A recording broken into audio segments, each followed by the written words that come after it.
Baik, Bismillahirrahmanirrahim. Assalamualaikum warahmatullahi wabarakatuh. Selamat pagi, Om Swastiastu. Terima kasih Mas Budi dari posisinya di Yogyakarta. Bapak Ibu semua dari Sabang sampai Merauke, tadi kita lihat di 300 nih baru saja tembus. Ada yang dari Aceh, ada yang dari Tidore, luar biasa sekali. Selamat pagi karena di Jakarta sekarang jam 9 dan kemudian mungkin di Papua sekarang sudah jam 11 menjelang siang. 2 jam ke depan izinkan saya memandu menjadi moderator untuk sesi yang sudah kita tunggu-tunggu ini, yaitu mengenai komite tupoksi, perannya dan kaitannya dengan akreditasi, khususnya adalah dalam bidang keselamatan pasien. Kita punya 2 narasumber, mohon kita sambut bersama. Yang pertama adalah Pak Udut yang akan nanti menceritakan fokus tentang hal besarnya, gambaran besarnya, dan kemudian yang kedua adalah Bu Kosti yang akan fokus pada PPI-nya. Silakan Mbak Titi, bisa kita drum roll nih buat Pak Udut.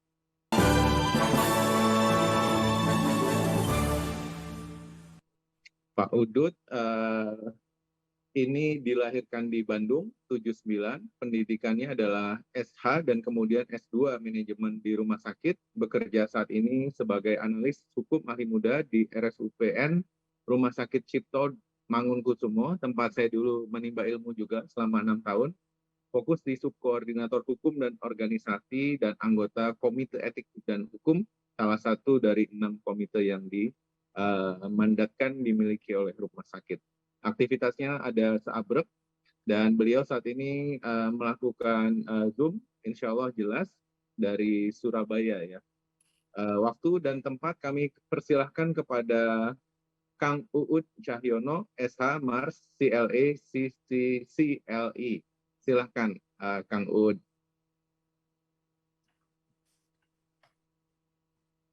Baik, terima kasih. Assalamualaikum warahmatullahi wabarakatuh. Selamat pagi, Bapak Ibu. Salam sejahtera untuk kita semua. Berbahagia sekali kesempatan pagi hari ini. Insya Allah kita di awal bulan Maret ya. Kita masih menghadapi awal bulan ini.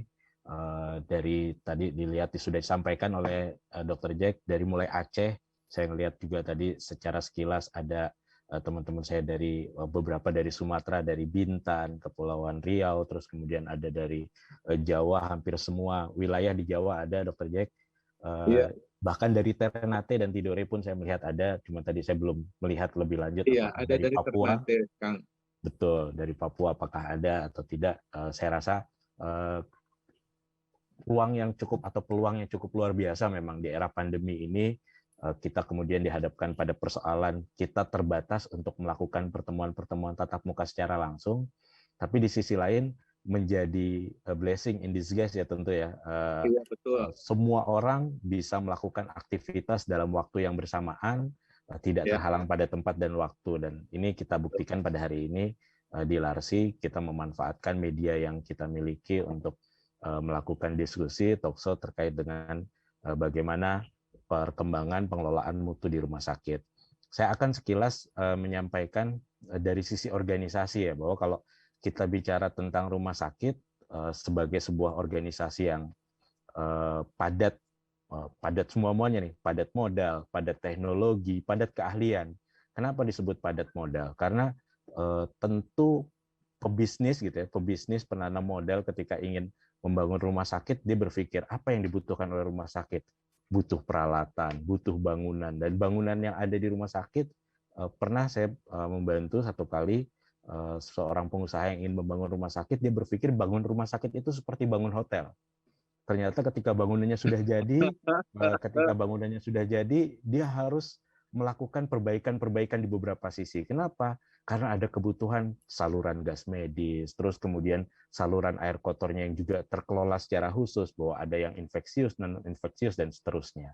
Sehingga kita bilang sejak awal bahwa rumah sakit padat modal. Pada teknologi dari mulai teknologi yang paling rendah, jarum suntik, gitu, sampai teknologi yang paling tinggi sekarang ada MRI 124 Tesla, terus kemudian PET-CT, kedokteran nuklir, yang kita juga sudah mulai terbiasa mendengar itu kalau di kota-kota besar rumah sakit pengen berinvestasi punya alat-alat kedokteran yang luar biasa canggih. Terus kemudian padat keahlian dari mulai di rumah sakit itu dari mulai dosen sampai dengan dokter sub spesialis gitu. Dosen itu apa kalau bahasa kerennya memang kita sebut teman-teman pekarya yang mendorong-dorong pasien itu disebut biasa dosen tuh, Dokter Jack. Dorong-dorong pasien. Dorong pasien dari IGD, tapi mereka kita butuhkan. Kita harus jujur bahwa kita membutuhkan keberadaan mereka yang untuk membantu pasien dimobilisasi dari IGD ke rawat inap, mobilisasi dari rawat inap ke ruang laboratorium, mobilisasi dari kamar operasi ke ruang intensif dan sebagainya. Itu multiprofesi sekali. Belum cleaning service, belum tenaga-tenaga keamanan, security dan seterusnya. Sehingga padat modal, padat teknologi, padat profesi ini adalah satu hal yang harus istilahnya diorkestrasi secara baik.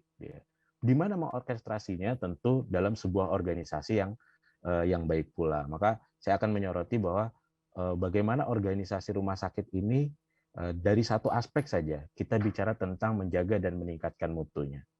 Ini tadi sudah dibacakan. Baik, saya lanjutkan slide selanjutnya. Nah, karena background saya regulasi ya hukum, saya akan bicara bahwa bagaimana regulasi memandang tentang organisasi rumah sakit. Dalam Undang-Undang Rumah Sakit, Undang-Undang Nomor 44 tahun 2009, secara nyata, secara tegas dinyatakan bahwa pasal 33 itu menyatakan setiap rumah sakit harus memiliki organisasi yang efektif, efisien, dan akuntabel. Pada ayat 1 menyatakan seperti itu. Lalu kemudian penerjemahannya itulah yang menjadi tantangan tersendiri. Karena ketika di norma undang-undang dinyatakan harus organisasinya harus efektif, harus efisien, dan harus akuntabel. Menerjemahkannya itu yang kemudian para pemilik rumah sakit, gitu ya, para manajer di rumah sakit, atau stakeholder yang punya kepentingan terhadap rumah sakit yang didirikannya atau yang diselenggaranya itu berpikir bagaimana nih kita bisa menerjemahkan makna atau kalimat efektif, efisien, dan akuntabel dalam pengorganisasian rumah sakit.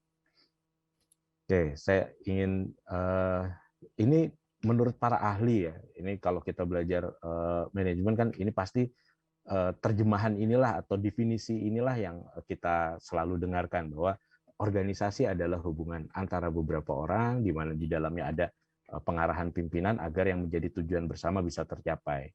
Terus setiap di sisi lain ahli lain menyatakan bahwa organisasi itu setiap bentuk perserikatan yang dibuat oleh sekelompok orang demi wujudkan sebuah atau beberapa tujuan bersama.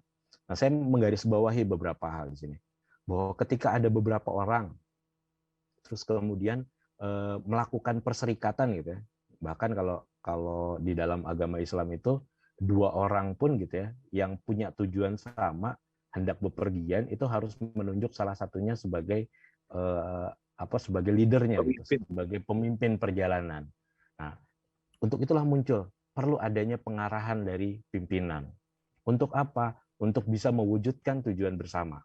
Jadi beberapa frase itu menjadi kata kunci bahwa ketika kita mengumpulkan 2 orang atau lebih dalam suatu kelompok gitu ya, perlu di sana ada leader yang ditunjuk, perlu ada leader yang ditugaskan di dalam kelompok itu yang 2 orang atau lebih tadi, supaya apa? Supaya tujuan-tujuan bersama yang diharapkan dari pembentukan kelompok itu, pengorganisasian itu memang bisa dicapai sesuai dengan target yang diharapkan. Nah ini tadi kata-kata kuncinya adalah beberapa orang, terus kemudian dikelompokkan, perlu ada pengarahan dari pimpinan. Sehingga apa tujuan bersamanya bisa tercapai. Nah kalau kita lihat di dalam pasal 33 ayat 2, rumah sakit itu sekurang-kurangnya harus punya ini. Harus ada kepala atau direkturnya. Ini kita paham lah. Kenapa muncul frase ini direktur atau kepala, saya ingat betul karena saya salah satu tim yang ikut membahas undang-undang rumah sakit. Karena memang waktu itu sebagian besar rumah sakit daerah, rumah sakit pemerintah, rumah sakit swasta, rumah sakit pemerintah pusat, itu nama pimpinan tertingginya adalah direktur. Tapi untuk rumah sakit TNI Polri, eksis ini gitu ya, eksis itu namanya kepala. Dia tidak mungkin merubah nomenklaturnya menjadi direktur gitu karena bahkan salah satu rumah sakit tempat saya berada saya sekarang lagi di Surabaya, waktu itu pimpinan rumah sakitnya namanya komandan gitu ya, komandan rumah sakit. Jadi rumah sakit Angkatan Laut itu dulu namanya komandan, tapi disederhanakanlah dengan bahasa itu. Di dalam Undang-Undang Rumah Sakit dinyatakan bahwa rumah sakit sekurang-kurangnya harus dipimpin oleh seorang direktur atau kepala rumah sakit. Kemudian dia ada unsur pelayanan medis yang pertama, kemudian kedua ada unsur keperawatan, yang ketiga ada unsur penunjang medis, terus kemudian disebutkan ada komite medis, ada satuan pemeriksaan internal, dan unsur administrasi dan keuangan. Jadi kalau kita gambarkan seefektif, seefisien, dan seakuntabel organisasi rumah sakit, sebagaimana pasal 33 ayat 1 tadi, sekurang-kurangnya harus ada ini. Yang harus ada. Ini menjadi, kalau kita bilang, ini menjadi mandatori nih, Bapak Ibu. Menjadi organisasi yang mandatori, yang harus, yang wajib ada di setiap rumah sakit. Yang harus ada di setiap rumah sakit. Jadi, bukan rumah sakit namanya kalau tidak dipimpin oleh seorang direktur atau kepala rumah sakit. Bukan rumah sakit kalau di dalamnya tidak punya komite medis, tidak punya SPI, dan seterusnya. Seharusnya seperti itu. Nah, sementara yang di bawah, yang unsur-unsur pelayanan medis, keperawatan, penunjang medis, administrasi, dan keuangan ini unsur ini harus ada yang mengurusi. Masalah namanya dia manajer, wakil direktur, kepala bidang, kepala bagian, itu relativitas organisasi tergantung daripada aturan hukum yang mengaturnya. Saya berikan contoh misalnya, di rumah sakit daerah yang dia direkturnya dipimpin oleh seorang direktur dengan jabatan struktural eselon 3A misalkan. Unsur pelayanan medisnya itu paling tinggi hanya bisa dikepalai oleh seorang kepala bidang, eselon 3B, kepala bidang pelayanan medis. Terus apakah dia bisa membentuk kepala bidang keperawatan? Kadang-kadang ada yang membentuk seperti itu, tapi kadang-kadang menjadi satu dengan pelayanan medis, keperawatan, dan penunjang. Jadi kepala bidangnya, kepala bidang pelayanan medis, keperawatan, dan penunjang. Terus kemudian yang ngurusin pelayanan medis ada kepala seksinya, kepala seksi pelayanan medis, ada kepala seksi pelayanan keperawatan, dan ada kepala seksi pelayanan penunjang. Itu nggak masalah, Bapak Ibu. Kita tidak akan mempersoalkan, dari sisi akreditasi pun tidak punya kepentingan untuk menyalahkan bahwa keperawatannya kok nggak ada di atas setara dengan pelayanan medis. Tidak. Yang diharapkan adalah ada yang ngurusin itu. Jadi bahasa undang-undang adalah ada unsur pelayanan medis, ada unsur keperawatan, ada unsur penunjang medis. Artinya unsur itu ada yang mengorganisasi urusan pelayanan medis, ada yang mengorganisasikan urusan keperawatan, dan seterusnya. Ini bahasa di undang-undang yang harus kita lihat dan kita terjemahkan, dan saya pikir sebagian besar teman-teman hukum pun gitu ya sepakat bahwa nama itu tidak menjadi penting, bahwa kalau di tempat saya pelayanan medis itu seorang direktur, kok di tempat Anda pelayanan medis hanya seorang kepala seksi. Memang dia diberikannya oleh pemilik gitu ya. Pemilik kita kan macam-macam nih. Rumah sakit saya Cipto Mangunkusumo, pemiliknya adalah Menteri Kesehatan, maka Menteri Kesehatan yang menentukan, oke, pelayanan medisnya direktur. Tapi kalau RSUD yang punya bupati atau yang punya provinsi, yang punya gubernur, terus kemudian rumah sakit swasta yang milik perkumpulan, milik yayasan, dan sebagainya, tentu punya aturan-aturan yang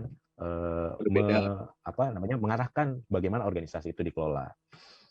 Jadi, nah kemudian dua sisi ini saya coba memberikan barrier gitu ya. Ada komite medis dan ada satuan pemeriksaan internal, terus kemudian ada unsur-unsur yang di bawahnya ini. Ini biasanya dibedakan kalau di organisasi itu disebut dengan organisasi struktural dan organisasi fungsional. Yang mana yang struktural? Yang ngurusin pelayanan medis, keperawatan, penunjang medis, kemudian administrasi keuangan, itu pada umumnya organisasi struktural. Bisa dia bentuknya direktur, kepala bidang, kepala seksi, kepala bagian, dan sebagainya. Sementara kalau komite dan satuan pemeriksaan ini organisasinya fungsional. Organisasinya ada, tapi diduduki, diisi oleh para expert ya bahasanya gitu. Contoh komite medis. Komite medis itu adalah kumpulan para ahli di bidang kedokteran yang memiliki kompetensi, kalau kita baca Permenkes 755, yang memiliki kompetensi medis, terus kemudian dia punya dihormati juga oleh para sejawatnya di rumah sakit itu, punya etika yang baik, disiplin keprofesian yang baik, sehingga para ahli yang dikumpulkan di dalam komite medis itu akan benar-benar bisa secara fungsional itu dihargai oleh teman-temannya para staf medis yang ada di rumah sakit dan bisa menyampaikan secara langsung kepada direktur rumah sakit atau kepala rumah sakit tentang hal-hal yang perlu diperbaiki tentang pengelolaan staf medis yang ada di rumah sakit. Kalau satuan pemeriksaan internal kita paham betul bahwa ini yang berkaitan dengan akuntabilitas pengelolaan organisasi, keuangan, dan seterusnya di rumah sakit. Oke, baik. Nah, ketika kita bicara organisasi, sebenarnya sejak tahun 80-an organisasi dan mutu ini sudah ada evolusi ya. Organisasi itu sudah dievolusikan sedemikian rupa sehingga organisasi itu berorientasi pada mutu yang pertama kali adalah bahwa untuk pengelolaan mutu ini tidak dibebankan kepada organisasi yang sifatnya struktural tadi yang saya bilang. Kepala bagian, kepala departemen yang ngurusin mutu. Maka nggak salah juga gitu kalau seandainya ada di satu rumah sakit kepala bidang mutu. Tapi harapannya bukan itu sebenarnya. Untuk manajemen mutunya, untuk pengelolaan mutunya lebih ideal gitu, lebih baik ketika dilakukan oleh organisasi yang bersifat fungsional.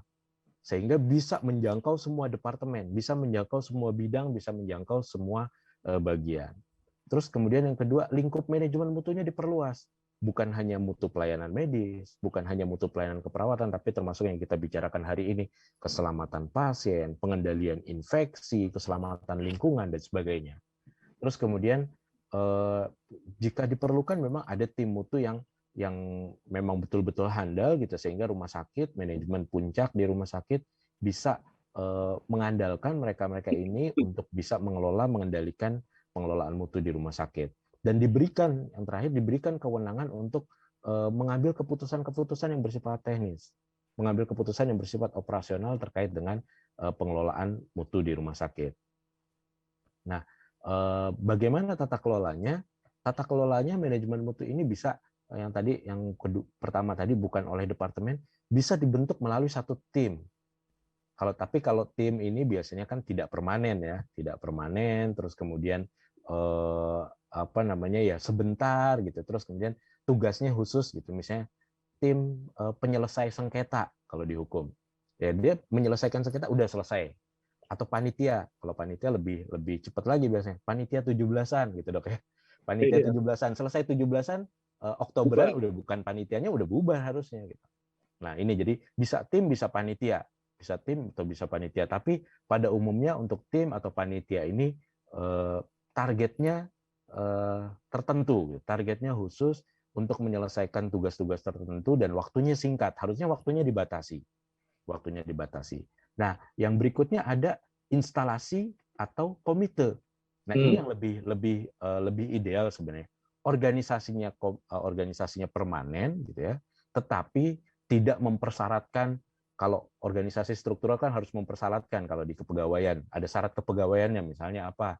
Misalnya kalau pegawai negeri harus golongan 3C, harus masa kerja sekian tahun, grade-nya sekian. Nah, kalau instalasi dan komite ini tidak mempersyaratkan itu, persyaratannya lebih lentur gitu ya, lebih longgar, sehingga orang yang memang dianggap mampu untuk mengelola tugas-tugas terkait dengan mutu ini itu bisa menjalankan tugas-tugasnya.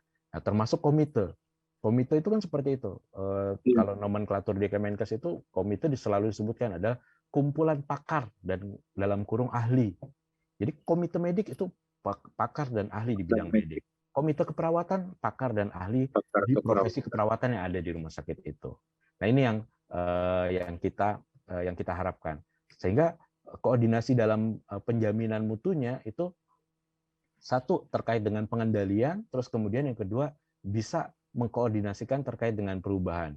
Kalau saya gambarkan secara sederhana, jadi tim atau panitia atau instalasi atau komite nantinya ini dalam organisasi rumah sakit itu bisa mendukung kotak-kotak yang berwarna merah, berwarna pink ini, yaitu organisasi yang struktural, ada bidang pelayanan medik, ada bidang keperawatan, bagian keperawatan atau apapun, bagian keuangan termasuk, kalau di sana ada bagian SDM, melaksanakan tugas fungsinya sendiri-sendiri, tapi juga menjalankan program-program mutu yang ditetapkan oleh rumah sakit.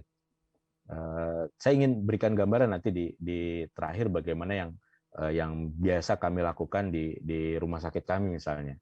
Nah, ini Iya. komite-komite yang harus ada di rumah sakit. Kalau kita lihat undang-undang, peraturan pemerintah maupun juga peraturan Menteri Kesehatan, Iya. yang mandatori, yang menjadi perintah itu pertama jelas komite medis itu harus ada.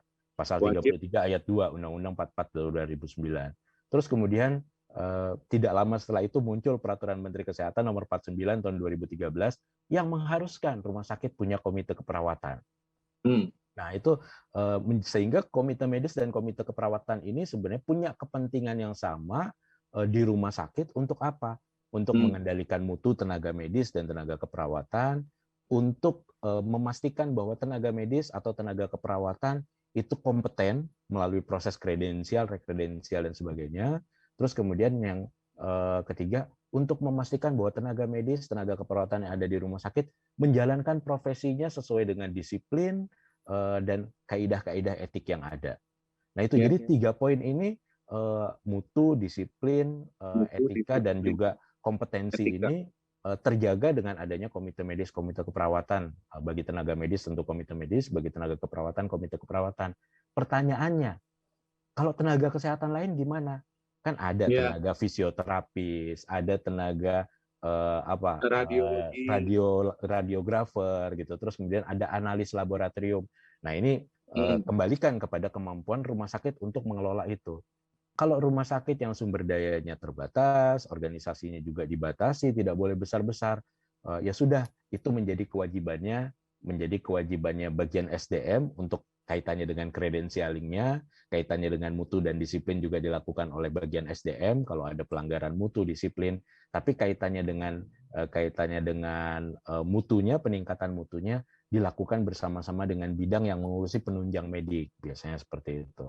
Tapi sekali lagi, kemampuan rumah sakit untuk mengidentifikasi kebutuhan organisasi apa yang dibutuhkan oleh rumah sakit, menyesuaikan kemampuan anggaran, terus kemudian menyesuaikan regulasi yang dimiliki oleh rumah sakit tadi, bagaimana regulasi Pemda, bagaimana regulasi yayasan atau aturan-aturan PT-nya sehingga longgar atau tidak untuk membuat organisasi, termasuk ada atau tidak SDM yang akan berada di dalam organisasi tersebut. Terus kemudian yang ketiga, saya lanjutkan, ada komite koordinasi pendidikan. Komite koordinasi pendidikan ini menjadi kewajiban bagi rumah sakit yang ditetapkan sebagai rumah sakit pendidikan. Sebagaimana diatur di dalam PP 93 tahun 2015 bahwa rumah sakit itu dapat menjadi rumah sakit pendidikan ketika memenuhi syarat dan ketentuan tertentu, dan ketika menjadi rumah sakit pendidikan maka dibentuklah satu komite koordinasi pendidikan. Terus kemudian ada yang belum lama juga komite etik dan hukum. Tapi ini juga mandatnya menjadi lebih lentur karena dapat dibentuk komite etik dan hukum. Tapi aturan hukumnya sudah ada. Peraturan Menteri Kesehatan nomor 42 tahun 2018 menyarankan atau menganjurkan rumah sakit memiliki komite etik dan hukum. Sebagai apa? Sebagai pengawal etika dan hukum tentunya di dalam rumah sakit. Dengan cara apa komite etik hukum itu bekerja? Dengan membentuk code of conduct. Code of conduct itu apa sih? Pedoman perilaku, panduan etik di rumah sakit dan sebagainya. Permasalahan ke depan permasalahan etik maupun hukum di rumah sakit itu akan semakin besar. Akan semakin besar dengan apa? Dengan adanya pemahaman hukum pasien atau masyarakat yang semakin meningkat, media komunikasi, informasi yang sangat terbuka itu membuat tantangan tersendiri, tantangan baru bagi rumah sakit, bahwa rumah sakit juga harus memperkuat aspek etika dan aspek hukumnya di rumah sakit, sehingga disarankanlah di dalam Permenkes 42 2018 ini rumah sakit memiliki komite etik dan hukum. Terus kemudian yang kelima, bahwa rumah sakit diwajibkan membentuk komite mutu. Nah, ini yang berkaitan dengan tema kita hari ini, bagaimana komite mutu ini punya andil besar tentunya ketika judulnya saja sudah komite mutu. Andilnya sangat besar untuk menjaga, mengawal mutu di rumah sakit. Yang tidak bisa dilupakan nantinya ada satu aspek penting ketika kita bicara mutu, yaitu yang selalu bergandengan di rumah sakit, keselamatan pasien. Jadi komite mutu ini ditetapkan dengan peraturan Menteri Kesehatan tahun 2020, belum genap 2 tahun ya, baru 1 tahun lebih sedikit, melalui peraturan Menteri Kesehatan nomor 80 tahun 2020. Jadi di PMK 80 tentang Komite Mutu ini memang dinyatakan bahwa Komite Mutu adalah organisasi non struktural yang membantu kepala atau direktur rumah sakit dalam mengelola dan memandu program peningkatan mutu. Jadi kalimat kedua, frase kedua yang saya garis bawahi, membantu kepala atau direktur rumah sakit ini menjadi penting. Kenapa? Supaya directly aksesnya si komite ini memang bisa mendirect langsung ke direktur gitu ya. Oke, mohon maaf. Nah ini tadi semua unsur ini kan sudah bekerja berjalan. Nah harapannya komite mutu ini memang bisa direct ke direktur, juga direct ke orang-orang yang mengurusi pelayanan medis, keperawatan penunjang, bahkan direct ke unsur-unsur organisasi yang lebih kecil di dalamnya.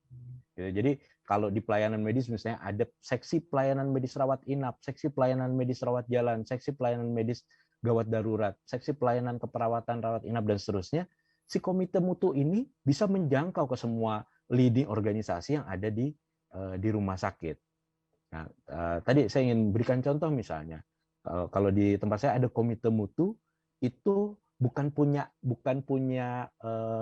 kepanjangan tangan, tapi komite mutu itu memang meminta kepada direktur agar di semua unit nih, di pelayanan medis, di keperawatan, di penunjang medis, di bagian keuangan, bagian SDM dan sebagainya, itu punya penanggung jawab mutu.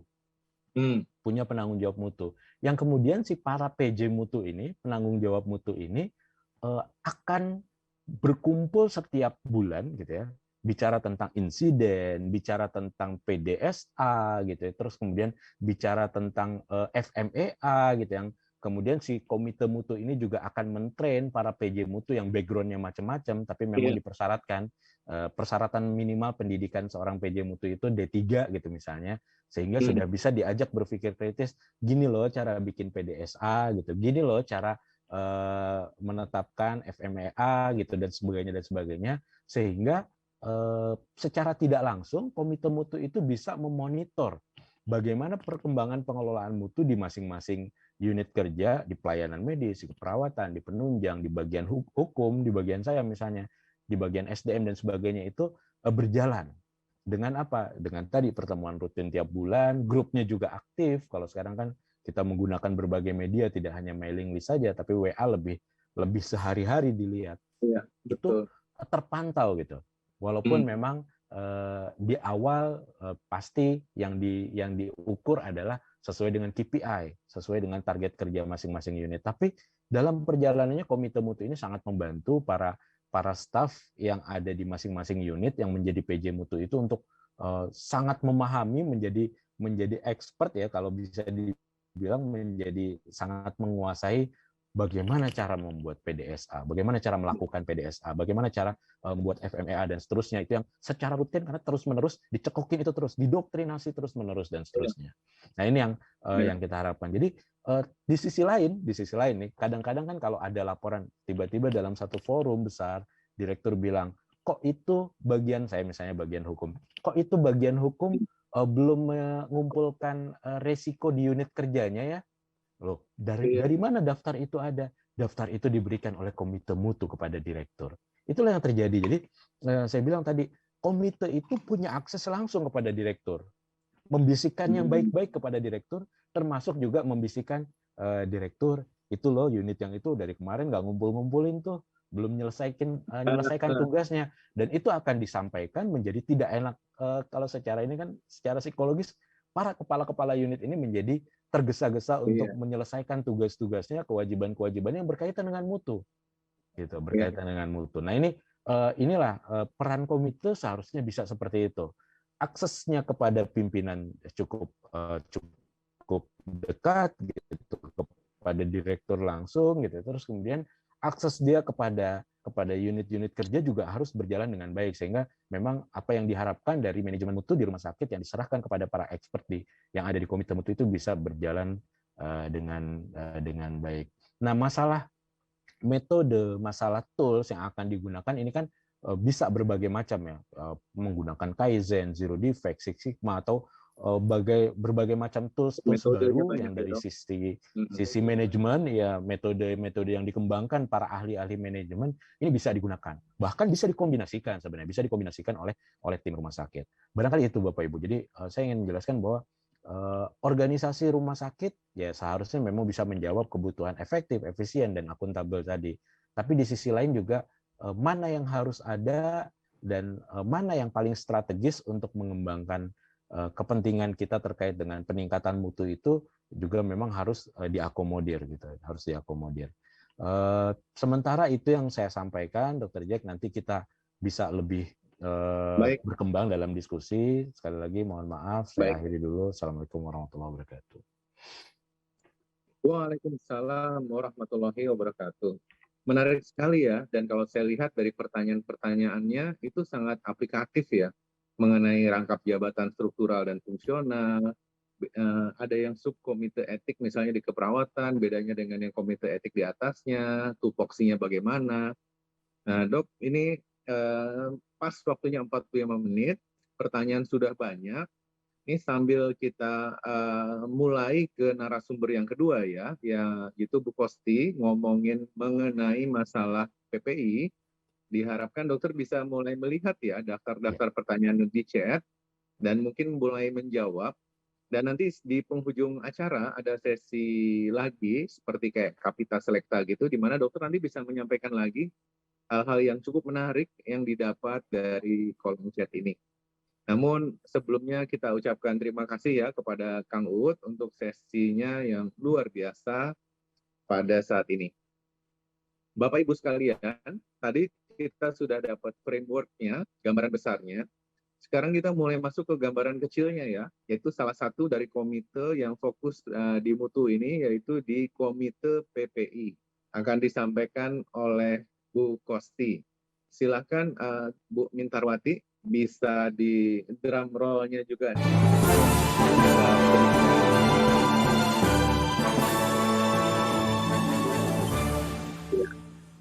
Jadi Bunda Kosti Panjaitan, CVRN, SKM, dilahirkan di Bandung 4 Desember 79, pendidikan terakhir S2 Manajemen Rumah Sakit, sama institusinya dengan Kang Uut di RSUP PN Cipto Mangunkusumo, analis hukum muda, dan pengalaman organisasi dan pengalaman-pengalamannya bisa dibacakan.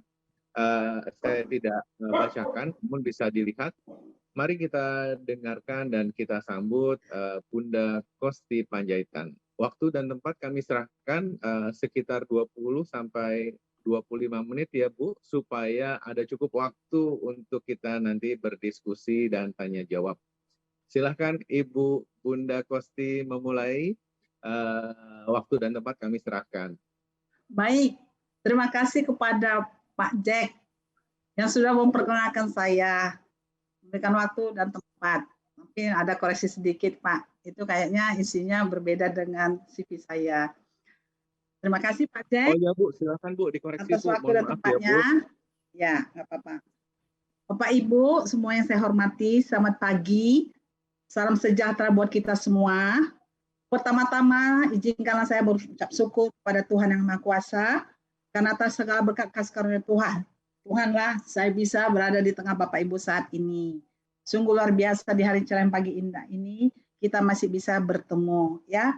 Karena kehidupan kita ini adalah kena anugerah Tuhan. Kita tahu banyak orang pagi hari sudah tidak bangun lagi. Kalau kita tadi pagi masih bisa bangun, kita bersyukur, bersyukur, bersyukur. Bukan bersungut, bersungut, bersungut. Itu adalah hal dua yang berbeda. Hebat Bunda. Baik, izinkan saya share screen. Silahkan untuk Bunda. Materi saya Pak Jack. Ya, terima kasih. Materi yang akan saya sampaikan adalah tentang tadi Pak Uud menyampaikan tentang komite. Tidak ada komite PPI gitu. Dan ini juga dulu kita perdebatkan di Kemenkes. Nggak apa-apa, ini kan ada PMK-nya gitu. Ini ada PMK-nya di nomor 27 tahun 2017 gitu. Jadi nggak usah meragukan lagi gitu ya Pak Jack ya, bahwa memang ini adalah suatu mutu layanan kita bagaimana supaya baik. Salah satunya adalah PPI seperti itu ya. Jadi ada pun judul saya, materi yang disampaikan kepada saya, optimalisasi Komite Pencegahan dan Penanganan Infeksi di rumah sakit dalam meningkatkan mutu dan keselamatan pasien. Mutu dan keselamatan pasien. Kita tahu bahwa kita ini semua yang hadirin, Bapak Ibu yang saya hormati, adalah tenaga kesehatan. Di mana kita datang ke rumah sakit bukan untuk mencari uang ke sana, karena di rumah sakit tidak ada uang ada di bank. Tapi kita memberikan pelayanan kepada pasien sesuai dengan janji kita ketika kita disumpah menjadi tenaga kesehatan. Jadi mohon jangan lupa sumpah kita. Ya, bagaimana sumpah kita untuk bagaimana supaya pasien itu terjamin mutunya. Demikian Pak Jack. Betul, baik. Bu. Ini adalah CV saya. Tadi agak berbeda ya. Mungkin Izinkan saya yang membacakan, Bu. Izinkan saya yang membacakan tugas saya ini, Bu. Oh iya, silakan Pak. Bapak membacakan yang singkat padat. Waktu saya melihat ini kemarin, saya sungguh kagum ya, karena terlihat seorang yang istilahnya walaupun bagaimana serius sekali menekuni dan suka sekali belajar. Kalau dilihat di sebelah kiri itu inisiator pelatihan, mungkin nggak saya bacakan, tapi dari track recordnya ya, berarti sudah 17 tahun itu PPI dasar diperdalin, kemudian yang lanjut, kemudian PCN dengan Persi, dan kemudian termasuk founder juga untuk HIPI ya Bu, 2006. Siap, terima kasih. Siap. Kemudian dari pekerjaannya juga terkait dengan infection prevention dan control ya, IPC. Ikut juga aktif di Kemenkes, di profesi juga, Perdalin, Persi, dan seterusnya. Pendidikannya ini kalibernya bukan kaliber lokal atau nasional, tapi kelihatannya sudah masuk di regional ini ya Bu ya. Siap, makasih. Disebutkan, tapi sudah kemana-mana ini. Dan kemudian juga ini pengalaman di Australia, Hong Kong, Vietnam, dan seterusnya, dan juga suka menulis buku. Jadi waktu kemarin saya melihat ini, saya bilang, wah saya beruntung sekali nih bisa belajar gratis nih sebagai moderator, karena kami juga di Rumah Sakit Islam Cempaka Putih, nanti bulan Juni juga akan melakukan reakreditasi, Bu. Jadi semoga menjadi keberkahan buat Ibu ya, karena bisa sharing ilmunya dan pengalamannya buat kita semua. Silahkan Bu Kosti, silahkan. Amin. Terima kasih Pak Jack. Saya mau kasih komentar. Buat apalah sederetan gelar pendidikan tinggi, tapi tidak bermanfaat buat orang lain. Nothing itu gelar, nothing itu pendidikan. Ya, tapi Bu, apapun pendidikan kita, apapun profesi kita, yang penting kita bermanfaat bagi sesama. Karena hidup ini adalah sesaat. Gunakanlah hidup kita ini untuk bermanfaat bagi orang lain. Terima kasih, Pak. Ibu, saya mau berkomentar juga, Bu. Pak. Bahwa dalam agama yang saya anut, walaupun kita mungkin beda keyakinan, dikatakan bahwa sebaik-baiknya manusia adalah orang yang paling banyak manfaatnya untuk manusia yang lain. Amin. Jadi, terima kasih, Bu, untuk sharingnya, dan mari kita dengarkan ilmu dan sharingnya, Bu. Amin, luar biasa. Acek, terima kasih. Kita sama. Oke, outline yang akan saya sampaikan tentang overview patient safety, kemudian ada pendahuluan, pencegahan pendeteksi, program PPI, peran dan fungsi komite PPI, serta kesimpulan. Waktu yang saya sampaikan adalah dalam tempo 20 menit. Ini kita tahu, Bapak Ibu yang saya hormati, semoga Bapak Ibu sudah mendengar atau melihat, membaca, melihat apa sebenarnya overview of the Global Patient Safety Challenge, yang itu yang tahun 2021 sampai 2030. Apa action plan-nya? Ya, ini baru 2021. Semoga kita bisa baca ini sebagai tenaga kesehatan karena punya vision, mission, and goals. Di mana dikatakan di visionnya, di dunia ini tak seorang pun menderita cedera dalam pelayanan keperawatan. Saya ulangi sekali lagi. Di dunia ini, dunia kesehatan, tak seorang pun mengalami cedera dalam perawatan. Di seluruh dunia, siapapun tidak ada cedera. Itu sesuatu itu adalah visi daripada Global Patient Safety. Ya, jadi termasuk kita sebagai perawatan, tak seorang pun akan menderita cedera. Sehingga setiap orang yang hadir di sini, kita harus mengatakan, pasien tidak akan cedera di tangan saya. Amanlah semua Indonesia ini menjadi negara maju. Kemudian dia punya visi. Apa visinya? Di dunia ini tak seorang pun menderita cedera dalam pelayanan kesehatan. Setiap pasien harus menerima perawatan yang aman, penuh hormat setiap saat di mana saja. Jadi kita tenaga kesehatan, baik perawat maupun dokter, setiap saat, di mana saja kita memberikan pelayanan kepada pasien, harus penuh hormat. Ya. Kita harus melayani pasien dengan baik dan benar.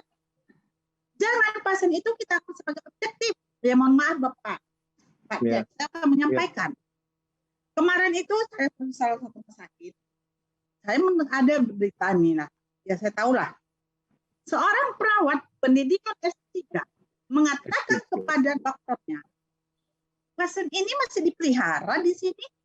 Masya Pasien Allah. ini masih dipelihara di sini, dokter. Ya ampun. Siapa pernah mengatakan pasien itu dipelihara? Itu manusia, bukan binatang. Binatang boleh dipelihara, manusia. Saya mau tahu tuh sampai di mana itu orang, dan saya kenal dia. Tapi saya nggak bisa berbuat apa-apa karena saya sudah tidak area saya. Tapi saya perlu menjelaskan ini.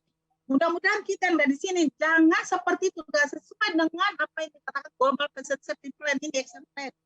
Bahwa pasien itu harus penuh hormat. Bagaimana dia bisa mengatakan, oh pasien ini masih dipelihara seperti ini, akhirnya pasiennya pindah, besok paginya meninggal. Coba, sungguh sangat menyakitkan, ya. Itulah visinya. Kemudian dia punya misi. Apa misinya? Mendorong kebijakan, strategi, dan tindakan berdasarkan ilmu pengetahuan. Pengalaman pasien, kita harus nanya pasien. Kemudian desain sistem dan kemitraan untuk menghilangkan semua sumber risiko dan bahaya yang dapat dihindari baik kepada pasien maupun kepada petugas kesehatan. Jadi kalau dikatakan saya pernah dengar, ini namanya patient safety. Ya. Kenapa nggak ada health safety? Ada. Ini unsafe healthcare globally, pasien dengan tenaga kesehatan. Oke, jadi slide ini mengatakan kepada kita bahwa kita harus penuh hormat pada pasien. Karena pasien itu tidak boleh cedera, sehingga setiap orang yang ada di saat ini di sini kata kepada diri sendiri, pasien tidak akan cedera di tangan saya. Terima kasih. Semoga itu bisa diterima. Kemudian agak sedikit apa ya Pak ya? Mana lah ya? Falsafah ini Bu, ini fundamental. Oke. Ini rumah sakit tempat kita bekerja. Tadi sudah disampaikan ada undang-undang rumah sakit. Mohon buat kita, mari kita baca Undang-Undang Nomor 34 Tahun 2009 dan Undang-Undang Nomor 36 Tahun 2009. Undang-Undang Nomor 44 tentang rumah sakit tadi sudah disampaikan sama Pak Uud. Bagaimana rumah sakit itu? Kalau saya dari segi pelayanannya, bahwa di pasal 6 dikatakan memberikan perlindungan kepada rumah sakit, organisasi memberikan pelayanan ya secara profesional bertanggung jawab. Profesional bertanggung jawab. Jadi kita semua tenaga kesehatan, perawat, dokter harus profesional dan bertanggung jawab. Seperti itu. Ya, sehingga rumah sakit itu adalah institusi, di rumah sakit ini adalah institusi pelayanan.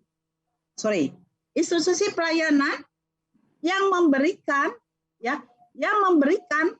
pelayanan kepada pasien. Tadi saya bilang, seorang perawat ini harus mengatakan, pasien itu tidak akan cedera di tangan saya. Tidak akan cedera di tangan saya. Gitu. Jadi kita memberikan pelayanan yang paripurna. Ya. Meliputi apa? Promotif, preventif, kuratif, rehabilitatif, yang meliputi terdiri dari biopsikososio-spiritual. Biopsikososio-spiritual. Jangan lupa kita, baik perawat maupun dokter. Ya. Dikatakan di sana setiap orang di dalam Undang-Undang Nomor 36, setiap orang mempunyai hak memperoleh pelayanan kesehatan aman, bermutu, dan bertanggung jawab. Sesuai dengan apa yang dikatakan oleh Global Patient Safety tadi. Ya. Bertanggung jawab, bermutu, aman, bermutu, dan bertanggung jawab. Bertanggung jawab kepada siapa? Bertanggung jawab kepada pasien, bertanggung jawab kepada rumah sakit, bertanggung jawab kepada pemerintah, bertanggung jawab kepada Tuhan Sang Pencipta. Iya, Bu. Betul Pak Jack? Betul. Tuhan menciptakan manusia itu punya maksud dan tujuan. Jadi kita hati-hati tenaga kesehatan. Kalau kita tidak memang punya minat, tidak punya hati, tidak punya passion melayani pasien, move on. Jangan menjadi melayani pasien. Jadilah pedagang di luar sana. Jadilah di bagian departemen. Kasihan pasien dirawat oleh perawat sama dokter seperti yang tadi. Dia tidak punya hati. Kasihan pasien itu. Anggap bagaimana kalau pasien kita seperti itu. Ya. Kemudian dalam undang-undang ini tercetuslah bahwa supaya pasien itu aman dan nyaman, maka diadakanlah pencegahan dan pengendalian infeksi. Karena ini adalah juga bagian dari patient safety global, sasaran keselamatan pasien. Kita tahu sasaran keselamatan ada 6. Poin kelima adalah mengurangi risiko HAIS dengan melaksanakan pencegahan dan pengendalian infeksi. Dan ini sudah ada tertuang di PMK nomor 27 tahun 2017, di mana di sana dibentuk adanya satu komite PPI. Di mana komite PPI itu sebenarnya harus terjun ke lapangan. Setiap bulan datang ke ruangan, rapat. Pernahkah komite PPI rapat sebulan? Pernahkah datang ke ruangan? Itu yang perlu kita tanyakan nanti kalau ada nanti akreditasi. Ya. Supaya bekerjakah komite PPI-nya? Jangan saja ada SK saja. Ada SK segala macam, komitenya berjubel-jubel, banyaknya setengah modal, lebih dari 30 orang, tapi tidak bekerja. Tidak bekerja. Buat apa? Buat apa itu SK? Enggak. Dan pilihlah orang ketua komite yang punya minat dan punya hati. Orang banyak punya hati, punya hati, tapi nggak punya hati. Hati, your vision, your heart, nggak punya. Jadi mari kita pilih orang komite PPI yang punya hati dan heart, seperti itu. Begitu ya Pak Jack. Terima kasih. Bagus sekali, Bu. Ya. Kemudian biar kita menyadari apa pentingnya nanti di dalam akreditasi, saya katakan PPI itu bukan karena akreditasi, bukan. Tapi harus akreditasi rumah sakit. Kalau tidak semua gue. Sementara ada akreditasi semua gue, akreditasi itu hanya sebatas untuk ya setelah selesai akreditasi kembali ke back to basic. Saya pernah dalam suatu rumah sakit. Ini rumah sakit udah lulus paripurna. Iya, paripurna. Bisa paripurna begini. Pasien di UGD nggak dimandiin 3 hari, nggak ganti baju 3 hari di UGD. Aduh, punya hati nggak ini semua praktis ini? Mohon maaf, saya bilang saya dari Kemenkes, saya punya kewenangan. Bagaimana kalau pasien 3 hari tidak dimandikan? Karena ada di UGD, walaupun dia di UGD tidak dimandikan. Saya tanya sama istrinya, Ibu, jadi Bapak ini gimana mau di lab? Saya seka aja seka. Seka itu ternyata di lab. Seka pakai apa Bu? Pakai lap tangannya, ada punya serbet. Menangis hati saya melihat seperti itu. Beginikah rumah sakit sudah paripurna? Paripurna kayak begitu ya, Bu? Sangat sedih seperti itu. Ya, jadi itu mudah-mudahan nanti ke depan sesudah ada 6 lembaga akreditasi itu tidak akan terjadi lagi. Salah satunya lembaga LARSI ini, ya mudah-mudahan tidak seperti itu. LARSI tidak boleh seperti itu. Ya, ini komite PPI sudah dibentuk sejak 2007. Komite PPI ini selama ini seperti sebagai kebutuhan untuk akreditasi saja. Kenapa saya katakan begitu? Saya tanya, saya pergi ke lapangan. Ada komite PPI-nya? Ada. Udah pernah rapat? Belum. Terus kemana nih ada? Dibuat-buat. Ngarang. Jadi tanda tangannya sekali tanda tangan. Terus nanti rapatnya ngarang. Jadi pengarang semuanya. Maka jadi ahli manipulasi data, AMD, ahli menangani kasus AMK. Itu kan terjadi. Jadi cepat nggak boleh seperti itu. Kemudian banyak IPC mengeluh tentang IPCD. Katanya IPCD nggak paham, IPCD nggak ngerti, IPCD tidak mau tahu. Saya bilang kalau IPCD mau tahu, ganti. Ngapain dipelihara? Itu boleh, malah ngapain dipertahankan? Kalau IPCD tidak mau. Kemudian dari sana adalah beberapa dokter ikut pelatihan IPCN pada kami. Saya bilang, awalnya dia nggak ngaku kalau dia dokter. Tapi lama-kelamaan tahu, oh dokter, apa dokter kami? Dokter nggak dapat sertifikat IPCD. Oh nggak apa-apa Bu, yang penting saya tahu ngapain sih kerjanya IPCN itu. Gitu. Akhirnya saya buat inisiator PPI tahun 2016. Itulah dasarnya. Kenapa saya bikin IPCD tahun 2016? Saya dipertanyakan pada waktu itu Dok, kenapa Kosti sebagai seorang perawat mengadakan itu? Terus akhirnya dilihat saya bahwa saya PPI sejak tahun 1999 terus bikin pelatihan. Akhirnya oleh ID boleh diperbolehkan karena saya pun waktu itu sudah S3. Jadi boleh silakan. Akhirnya terciptalah pelatihan IPCD itu. Ketika kami bikin pelatihan IPCD awalnya memang betul Pak Jack. Ternyata pengetahuannya di bawah nilainya di bawah 60% itu 90%. Nilai di bawah 60 itu 90%. Hanya 12, 70, 75. Artinya apa Pak Jack? Artinya memang mereka belum paham tentang PPI, makanya tidak jalan komite PPI. Jadi sistem bahwa tadi harus ada pelatihan kepada semua orang tenaga kesehatan rumah sakit, khususnya juga orang komite PPI. Maka itu kita bisa optimalisasi komite PPI. Ya. Jadi kenapa ini ada komite PPI adalah untuk apa? Untuk meningkatkan mutu dan keselamatan pasien. Mohon kita tahu sadari. Adapun komite PPI, mungkin sini ada anggota komite PPI, ya. Tugas kita menjadi komite PPI meningkatkan mutu dan keselamatan pasien. Balik kepada patient safety. Sehingga terlaksanalah program PPI. Jadi selama ini tidak berjalan kalau mestinya saya sudah bilang tadi, kenapa nggak berjalan? Apa buktinya? Kenapa Bu Kosi bilang tidak berjalan? Ada buktinya nggak? Oh ada. Data HIS nasional tidak ada. Kewaspadaan organisasi tidak jalan. Kalau mau bukti, saya butuh otentik banyak foto-foto. Antibiotika tidak rasional, suka-suka hati. Maka muncullah drug antibiotika itu ya, multi drug resistant organism. Yeah. Kepatuhan kepercayaan pencegahan infeksi sangat rendah. Itu kenapa itu terjadi? Kurang dukungan manajemen. Mohon maaf pada yang ada sini manajemen rumah sakit. Tadi sudah sampaikan, kepala rumah sakit lah namanya, direktur rumah sakit lah namanya. Mohon maaf, kurang dukungannya. Saya katakan, saya pengalaman, saya keliling kerja di Aceh atau Papua. Itu beberapa orang tidak mau tahu direktur, tapi ada yang mau tahu. Beberapa rumah sakit yang mau tahu PP-nya, rumah sakitnya jalan bagus. Jalan bagus. Ya, jalan bagus karena didukung ya. Kemudian karena selama ini direktur maka apa itu pemotong aja itu akreditasi saja karena dia tidak paham tentang safety ini. Kemudian kurangnya pengetahuan anggota dan tidak adanya minat. Ya, itu. Kita tahu inilah program PPI yang akan dikerjakan oleh komite PPI.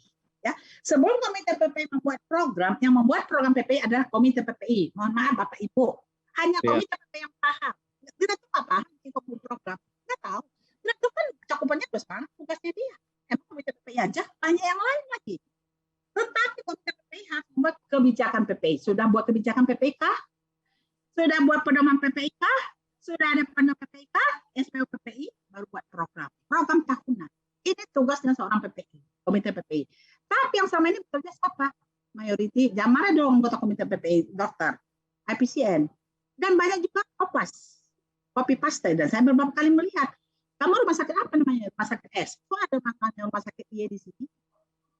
Iya Bu, maaf Bu, gitu. Boleh kamu melihat punya orang, tapi kamu ketik ulang sehingga kamu tahu apa yang kamu lakukan tulis itu. Kalau kamu kopas, kamu nggak mengerti seperti itu, ya. Jadi itu buat komite PPI supaya teroptimalisasi tugas kita di sini. Kita tahu program PPI itu, ini saya buat sistematisnya Pak. Ini sebenarnya 150 halaman. 150 halaman.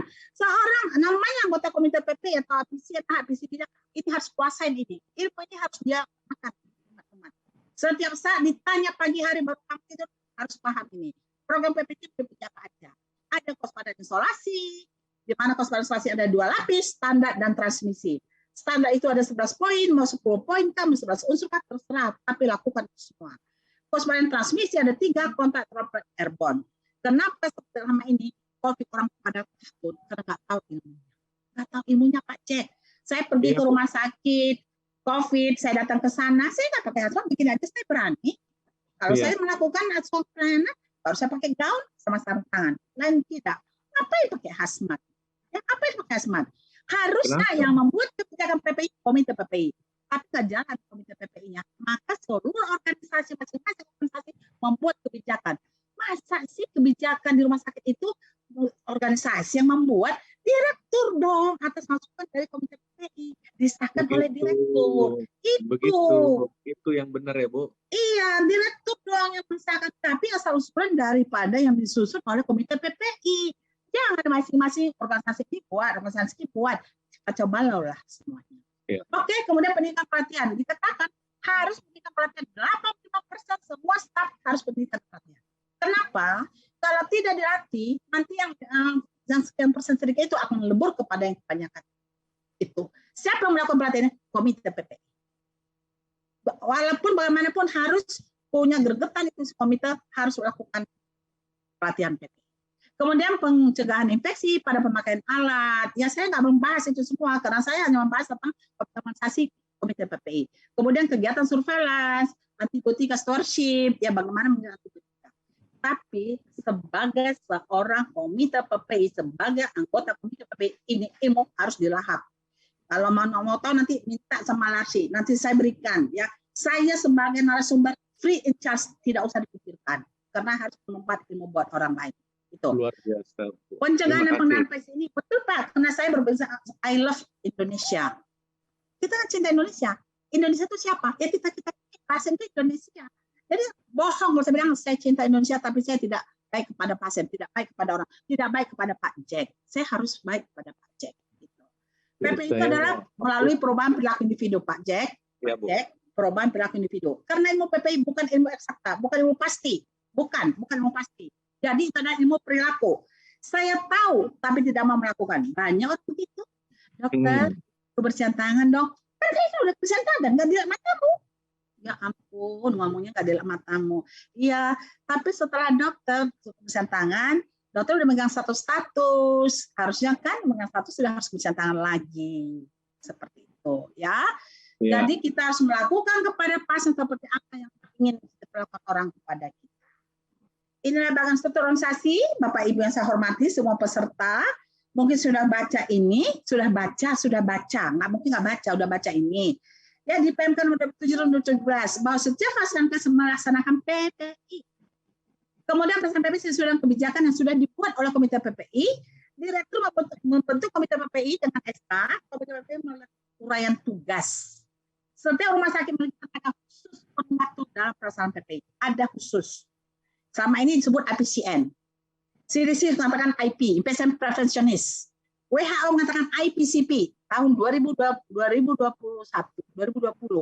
IPCP, Patient Prevention Control Profesional.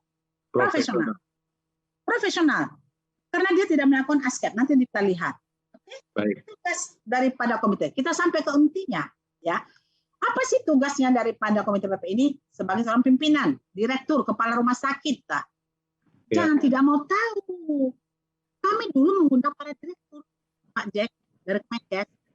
Semua direktur kami undang, karena nggak jalan-jalan PPI. Atau hasil dari kami punya Biotek. Diundanglah. Yang datang siapa? Yang datang perwakilan wakil. Yang datang perwakilan-perwakilannya, kurcaci-kurcacinya. Yang notabene tidak punya kewenangan. Datang pada waktu pembukaan, rame, di tengah habis siswa, nggak ada lagi orang. Rupanya pergi semua pajak ke apa tuh? Ke Pasar Baru lah, ke mana Sarina lah, kemana lah, seperti itu. Jalan-jalan lah dia dari daerah sana. Uang negara habis karena dikasih oleh pemerintah kan uang jalan, dikasih jalan, tidak punya tanggung jawab pribadi. Ya. Jadi tugas pimpinan mudah-mudahan ada sini pemimpin rumah sakit ya. Dalam hal PPI punya tanggung jawab membentuk komite atau tim PPI. Bisa komite aja atau bisa komite dan tim PPI atau tim PPI tergantung daripada luasnya rumah sakit.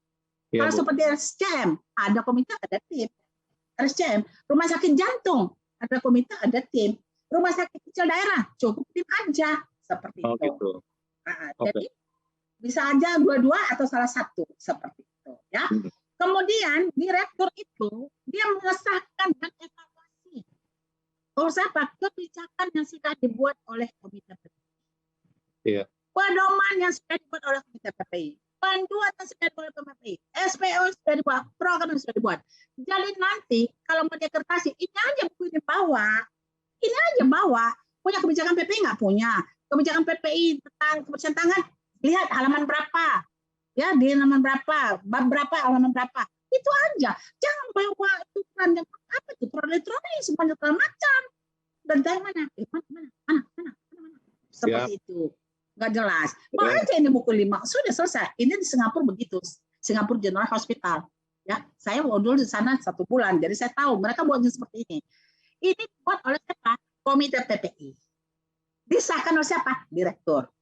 Kemudian tugas pimpinan yang kepala rumah sakit lah, direktur lah, dia bertanggung jawab terhadap sarana dan prasarana dan biaya. Ya kan? Harus ada biaya dong, masuk anggaran dong. Itu kan ditanya, ada nggak anggaran PPI? Ada mana? Gitu. Ya itu harus ada. Tanggung jawab direktur sarana dan prasarana. Harus ada anggarannya, itu rupiah. Ya, sarana dan prasarana. Kemudian juga itu direktur bisa menutup satu rumah sakit, satu unit kalau dianggap tidak membahayakan. Misalnya tutup OK berbahaya, tutup ICU berbahaya. Tapi ini harus adanya usulan dari komite PPI karena komite PPI yang menilai. Tapi yang mengesahkan yang namanya itu adalah direktur. Ya, decision maker-nya adalah direktur yang mengambil eksekusinya. Eksekusi adalah direktur. Ya. Eksekusi direktur. PPI ya. Dan PPI karena direktur nggak tahu, direktur kan kantor pengawas nggak melihat itu semua. Tapi komite PPI jalan setiap bulan. Anggota komite PPI setiap bulan harus keliling seperti ronde gitu. Kemudian direktur ada untuk melakukan pemeriksaan kesehatan karyawannya. Ya, tadi kan salah satu juga aset program tenaga kesehatan. Jadi direktur itu setiap 6 bulan dan 1 tahun harus ada pemeriksaan kesehatan kepala. Ibu maaf suaranya agak putus-putus, mungkin agak dekat sedikit ke baru aja. Ya, terima kasih. Sudah bagus? Sudah bagus, Bu. Tadi angin lagi lewat, Pak. Jadi di bawah suara saya. Anginnya lagi lewat. Oke. Jadi pimpinan itu direktur yang ada di sini harus berkomitmen untuk PPI. Ya, berkomitmen untuk PPI. Sekarang itu tugas daripada si direktur. Bagaimana dengan tugas daripada IPCD? Saya bagi-bagi saya tidak semua. Komite PPI. Komite PPI punya tugas. Komite PPI. 1, menyusun dan evaluasi program ini. Setiap tahun bisa dievaluasi. Jadi 3 tahun, 3-5 tahun mungkin digantilah. Ya, digantilah ini seperti kebijakan. Kita dulu kebijakan pada tahun 2019 tidak ada pakai masker sepanjang masa. Ya, nggak ada universal masker, nggak ada. Tapi ketika datang tahun 2020 pandemik, maka berubah kebijakan. Itu akan dirubah. Siapa mau ubah itu?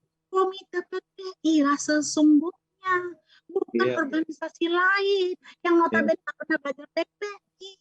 Nggak pernah belajar PPI, kita suruh pakai hasmat, zona merah, zona ini, zona 1, zona 2, level 1. Itu nggak ada di PPI, nggak ada di WHO. Seperti itu. Kemudian komite PPI itu membuat pelatihan sosialisasi PPI. Harus mampu melakukan pelatihan 85%. Nggak ada biaya loh. Anggota komite itu nggak dibayar. Saya nggak dibayar untuk pelatihan saya. Dan pengorbanan kita itu melekat pada diri saya sebagai tugas saya sebagai pasang kontrol. Seperti itu. Jadi money oriented. Oke.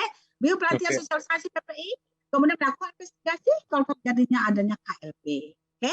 Kemudian mengadakan koordinasi dengan unit terkait. Dengan siapa terkait?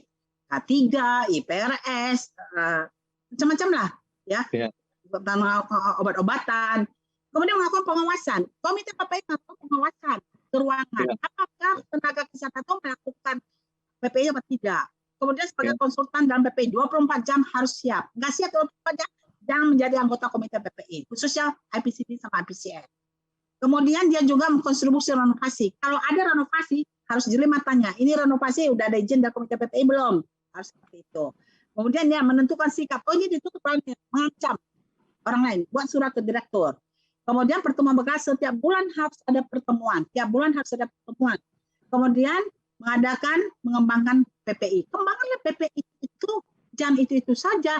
Kenapa? Sesuai dengan ilmu dan ilmu pengetahuan dan teknologi. Mari kita kembangkan. Kemudian pengadaan alat-alat dan barang harus ada izin dari komite PPI. Tidak sembarangan membeli instalator, harus tahu komite PPI. Membeli peralatan, APD seragam, harus tahu komite PPI. Yang mana harus dipilih?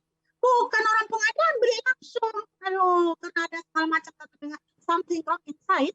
Nah, itu nggak boleh. Salah itu ya, Bu ya. Salah, itu IPCD harus bikin. Nggak boleh.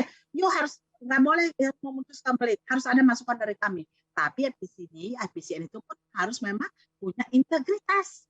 Itu. IPCD apa? Ini tugas IPCD. Mohon maaf, para dokter banyak saya lihat di sini. Semua ada komite PPI. Ada 70%, Bu. Ini banyak dokter-dokter ini. Iya, maksud saya apa komite PPI? Harus ikut penggunaan antibiotika. Turut terlibat dalam pemberian antibiotika, dokter. Dokter harus melihat apakah perlu ini profilaksis, apakah preventif. Kalau profilaksis, jangan dipasang sampai mahal pula. Pasien sesar. Oke lah sesar. Kalau di luar negeri kasih profilaksis. 24 jam. Jangan lanjutkan ke orang. Dokter, kenapa antibiotika dikasih? Enggak, saya sudah stop, Bu Kosti. Oh, itu Itu kan oral. Loh, emang beda? Itu kan caranya aja, satu menginfus, satu oral. Sama-sama antibiotik kan, Dok? Loh, kok bisa? Dikira pun saya orang bodoh kali ya? Gitu. Senyumlah dia. Siapa yang berani, Bu? Pasti membohongi.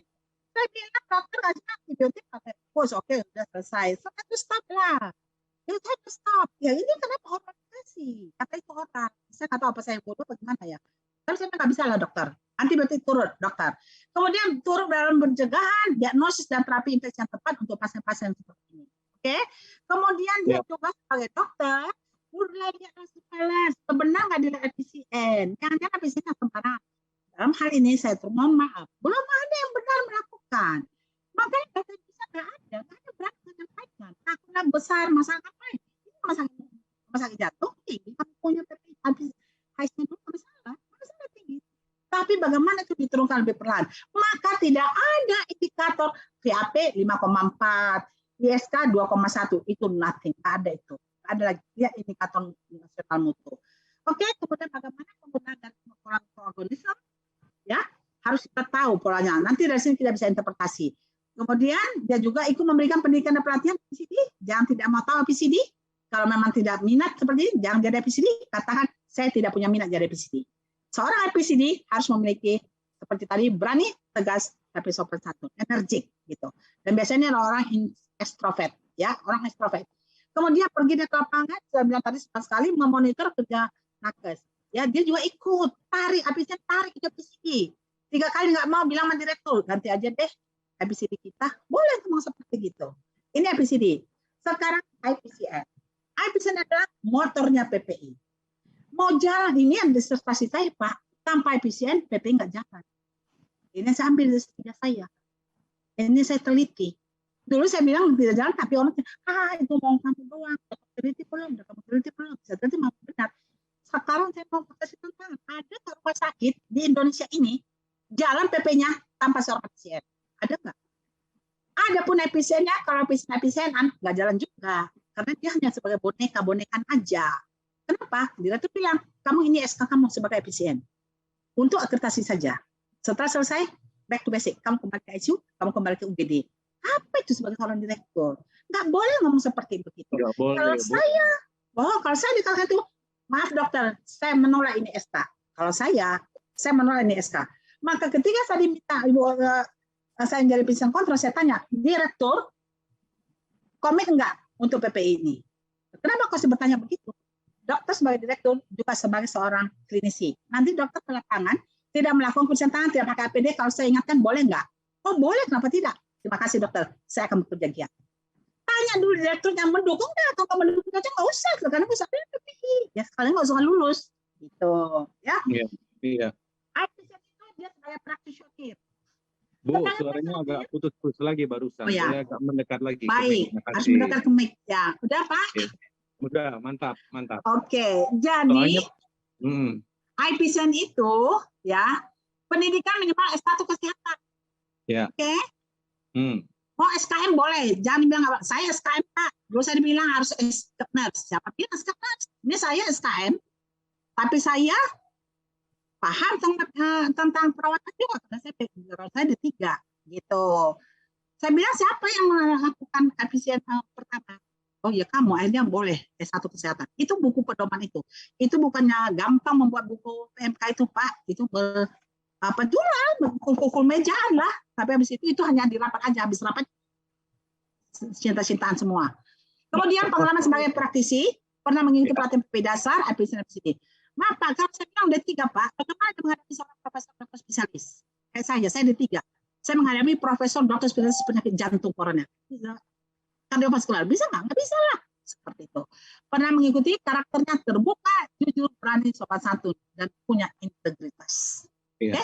Bersedia konsultan 24 jam. Saya bersedia, Bapak Jack, silakan hubungin saya tengah malam, nggak apa-apa. Tapi saya buka di samping saya. Ya, tidak melakukan asuhan keperawatan, itu penting. Karena banyak segudang pekerjaannya sebagai praktisioner, dia pergi ke lapangan setiap hari, ke ruang-ruang yang berisiko terjadi infeksi. Ya, kemudian memberikan edukasi, edukator, baik di kelas maupun di bedside teaching, di ruangan. Oke. Kemudian sebagai manajer, dia manajer bagaimana mempengaruhi orang supaya mau melakukannya. Kemudian melakukan audit. Jadi kerjanya audit and hygiene, audit APD, orang butuhkan sini, itu pekerjaan seorang IPCN atau IP atau PCP. Gitu. Kemudian melakukan surveyor, dia melakukan survei, kemudian melakukan investigasi, ini sekalian survei, selama melakukan investigasi. Kemudian dia melakukan koordinasi dengan unit terkait, kemudian juga sebagai komunikator, mengkomunikasikan hal-hal tentang PPI, dia juga melakukan motivasi kepada orang, kemudian sebagai melakukan evaluasi, ya, memfasilitasi barang tidak ada, sebagai konsultan pembacaan, sebagai peneliti, promotor, dan member. Itu Pak. Jadi begini banyak lebih kurang 16 poin yang harus dilakukan. Seorang APCN itu memang betul-betul dia harus orang yang full time, yang punya dedikasi yang tinggi. Kalau mau PPI-nya jalan. Tapi kalau mau PPI-nya nggak jalan, ya udah. Lihat, boleh dilihat. Sekarang lihat semua rumah sakit yang ada di Indonesia ini, yang tidak memiliki APCN, yang tidak punya integritas, jalan nggak PPI-nya? Nggak jalan. Tidak jalan. Baik, saya simpulkan Pak. Dari tadi, saya simpulkan bahwa pertama, di dunia ini, tak seorang pun menderita cedera ketika mendapat pelayanan keperawatan dari pasien, dari petugas kesehatan. Dan kita harus menghormat dan harus memberikan yang terbaik di mana saja, kapan saja. Mau tengah malam kah, mau sore hari kah, PP itu harus jalan. Supaya untuk patient safety. Jadi ingat, tidak akan cedera satupun pasien yang bisa kita hindarkan. Karena memang 30% tidak bisa kita hindarkan, Pak. 30% dari pasien, 70% dari kita. Yang 70% mari kita lakukan itu. Dengan apa? Dengan melakukan program PPI. Siapa yang melaksanakan program PPI? Kita semua. Tanggung jawab semua orang. Semua urusan semua orang. Urusan saya, tanggung jawab saya. Semua mengatakan begitu. PPI, urusan saya, tanggung jawab saya. Jadi simultan semuanya berubah. Oke? Dan ini harus memang betul-betul didukung oleh adanya suatu komite PPI. Komite PPI ini dia, mereka rapat setiap bulan. Ada ketua, ada IPCN, ada IPCD, ada laboratorium, ada farmasi, ada rumah tangga, untuk memeriksakan barang-barang yang nanti pembelian, ada CCC, ada IPRS, ada testing, dan sebagainya. Ya, jadi kita harus optimalisasi komite PPI ini di rumah sakit untuk mencapai mutu dan keselamatan pasien dan petugas kesehatan. Itu yang bisa saya sampaikan Pak Jack, ini referensinya. Sekian dan terima kasih. Salam Larsi. Terima kasih. Saya kembalikan kepada Pak Jack. Saya stop screen dulu. Luar biasa. Ini komentar-komentarnya tadi juga banyak, pertanyaannya juga, tapi ada yang menarik dua hal. Yang pertama tadi ada yang menyampaikan dua orang, katanya luar biasa, Ibu Kosti cantik dan matching dengan bajunya yang merah. Terima kasih, Woman in Red. Kemudian, ya, kedua saya ingin menyapa juga Bu, tadi kita bilang dari Aceh sampai ke Papua memang ada, yang di utara Ternate Tidore, Manado ada, tapi tadi juga ada yang menyapa dan saya ingin menyapa ada teman kita dari NTT ya, Rumah Sakit Kalabahi di Alor. Itu Kalabahi. Yang bagus sekali buat screening. Saya udah ke sana. Iya, Kalabahi, halo. Iya. Kemudian ada satu lagi kawan kita dari NTT juga, dari RSUD Lembata ya. Lembata ini dekat Lamalera, tempat tradisi perburuan paus annual. Luar biasa juga. Betul-betul Indonesia ini sangat indah sebetulnya. Amin. Luar biasa. Kemudian ada juga teman tadi itu dari Atambua. Itu juga luar biasa. Saya pernah bersepeda 3 hari dari sampai ke Atambua, perbatasan ke timur-timur dari Kupang 3 hari ya, mampir di Soe. Kemudian yang terakhir kemarin sampai ke bagian yang paling selatan ya, ke Rote. Tapi buat saya memang Indonesia luar biasa. Tapi yang paling tidak terlupakan itu NTT ya. Ini saya baru menemukan NTT baru 3-4 tahun terakhir. Memang luar biasa. Orang-orangnya, ekosistemnya, dan salut ya dengan teman-teman yang di sana dengan keterbatasan. Tadi ada beberapa pertanyaan, Bu. Kami tidak punya sarjana keperawatan, bisa nggak bidan jadi orang PPI? Bisa. Itu banyak pertanyaan-pertanyaan. Nah, tapi Ibu silahkan, Bu, sambil Ibu istirahat, mungkin minum sebentar, bisa jawab di kolom chatnya. kita kembali ke tempatnya Pak Kang Uut ya. Silahkan Kang Uut masuk lagi dan mulai membahas ya pertanyaan-pertanyaan tadi. Tadi sudah dijawab di chat, tapi mungkin yang di sini 500 lebih sekarang belum mengikuti apa yang disampaikan Kang Uut di chat, sehingga kalau dinarasikan kembali di sini akan membawa manfaat dan lebih menajamkan lagi presentasi Kang Uut. Silakan Bu Kosti melihat nih pertanyaan-pertanyaan dan puji-pujiannya sambil kita berdiskusi dengan Kang Uut dulu ya. Silakan Bu Kosti melihat chat. Kang Uut, silakan. Ya, baik. Terima kasih, Dr. Jack.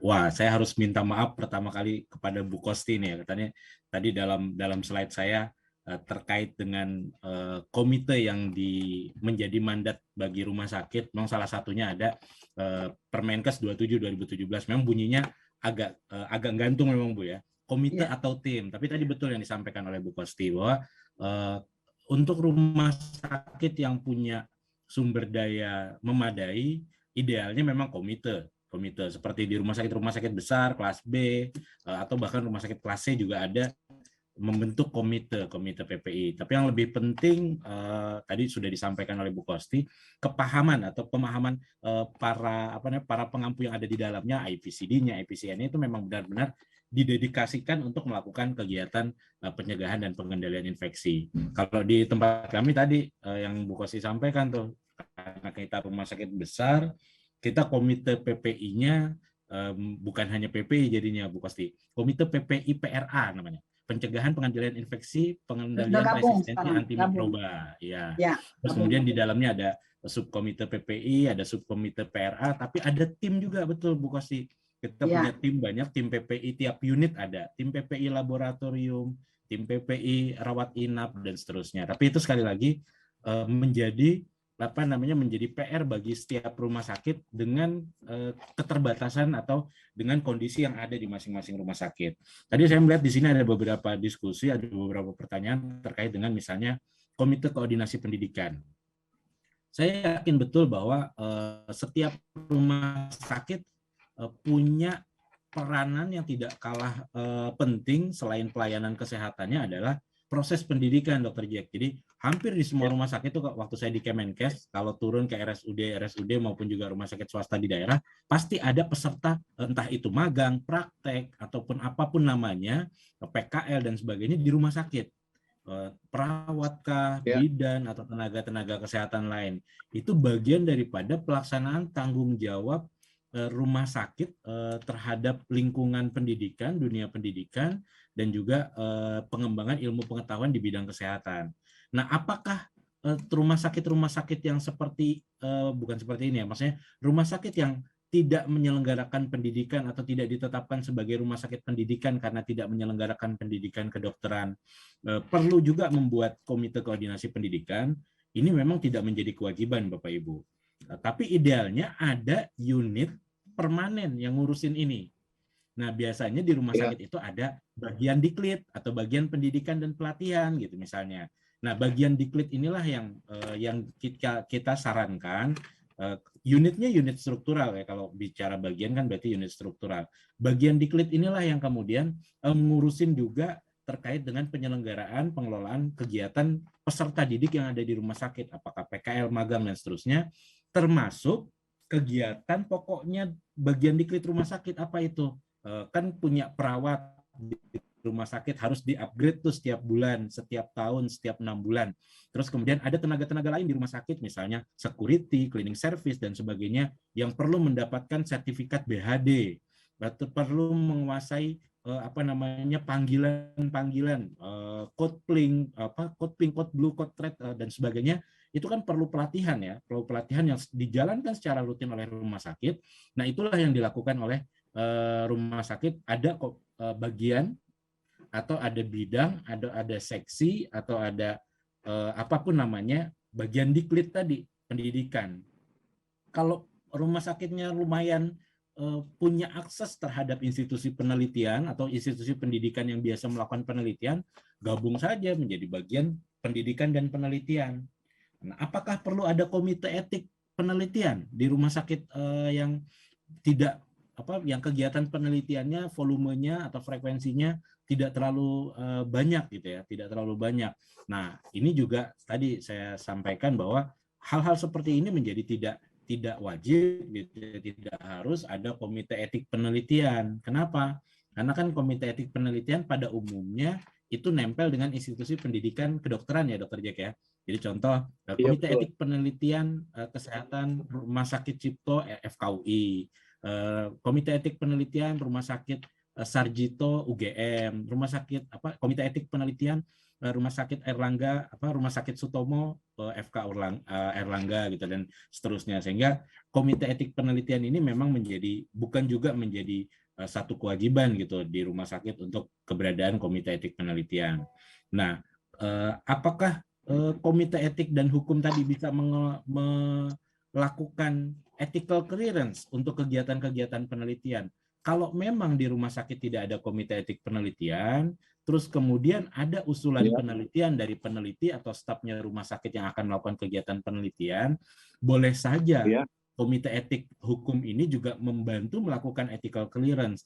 Tapi tentu kompetensinya untuk melakukan ethical clearance kan ada tuh, Dr. Jack. Jadi saya harapkan orang yang melakukan ethical clearance di komite etik hukum ini juga memiliki pemahaman yang benar, memiliki kompetensi untuk benar-benar melakukan ethical clearance terhadap usulan penelitian yang akan dilakukan di rumah sakit seperti itu.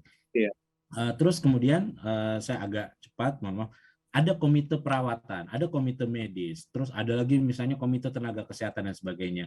Kan di komite-komite yang terkait dengan sumber daya ini ada subkomite etik, ada subkomite etik dan disiplinnya. Bagaimana hubungannya? Hubungannya baik-baik saja. Hubungannya baik-baik saja, Dok. Jadi seharusnya hubungannya dihumorin, Dok.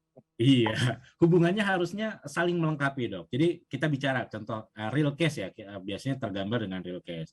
Contoh ada kalau di rumah sakit kami misalnya ada dugaan pelecehan terhadap pasien oleh perawat gitu misalnya ya. Kita kan pernah dengar ada berita-berita itu di salah satu rumah sakit misalnya dugaan pelecehan yang dilakukan oleh tenaga keperawatan terhadap pasien atau tenaga kesehatan terhadap pasien. Nah, kalau masuk itu gitu ya, itu yang pertama kali melakukan pemeriksaan tentunya adalah komite etik profesinya.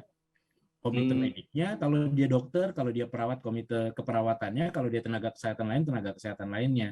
Tapi pada saat ini akan bergulir menjadi permasalahan yang lebih serius dan bisa jadi nanti ada gugatan dari pasien dan sebagainya, berkaitan dengan image rumah sakit juga gitu, terus kemudian berkaitan dengan media juga, ini harusnya sudah mulai dibawa bersama, dibahas ke komite etik dan hukum gitu.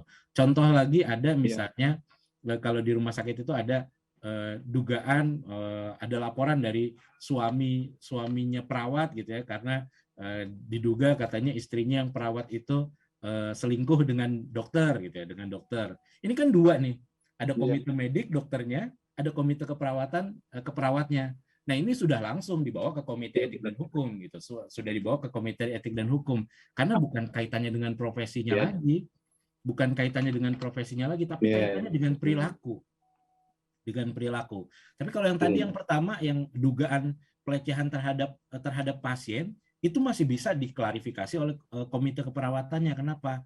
Ternyata pasiennya atau suami pasiennya salah sangka gitu. Saya kan cuma ngelapin punggung ibunya gitu, membersihkan gitu segala macam, dan kebetulan yang menjaga itu perawat ya. Salah juga rumah sakit yang menugaskan brooder ya, menugaskan perawat laki-laki untuk pelayanan. Nah, itu dugaan-dugaan itu masih bisa diklarifikasi oleh profesinya. Nah, ini yang perlu diluruskan. Jadi harusnya hubungannya seperti apa? Ya kalau di rumah sakit besar gitu ya, pada umumnya anggota komite etik yang di komite etik hukum, komite medik, komite keperawatan, anggota subkomite etiknya itu juga menjadi anggota komite etik dan hukum. Contoh, saya juga kan salah satu anggota di komite etik hukum rumah sakit. Saya asalnya dari bagian hukum.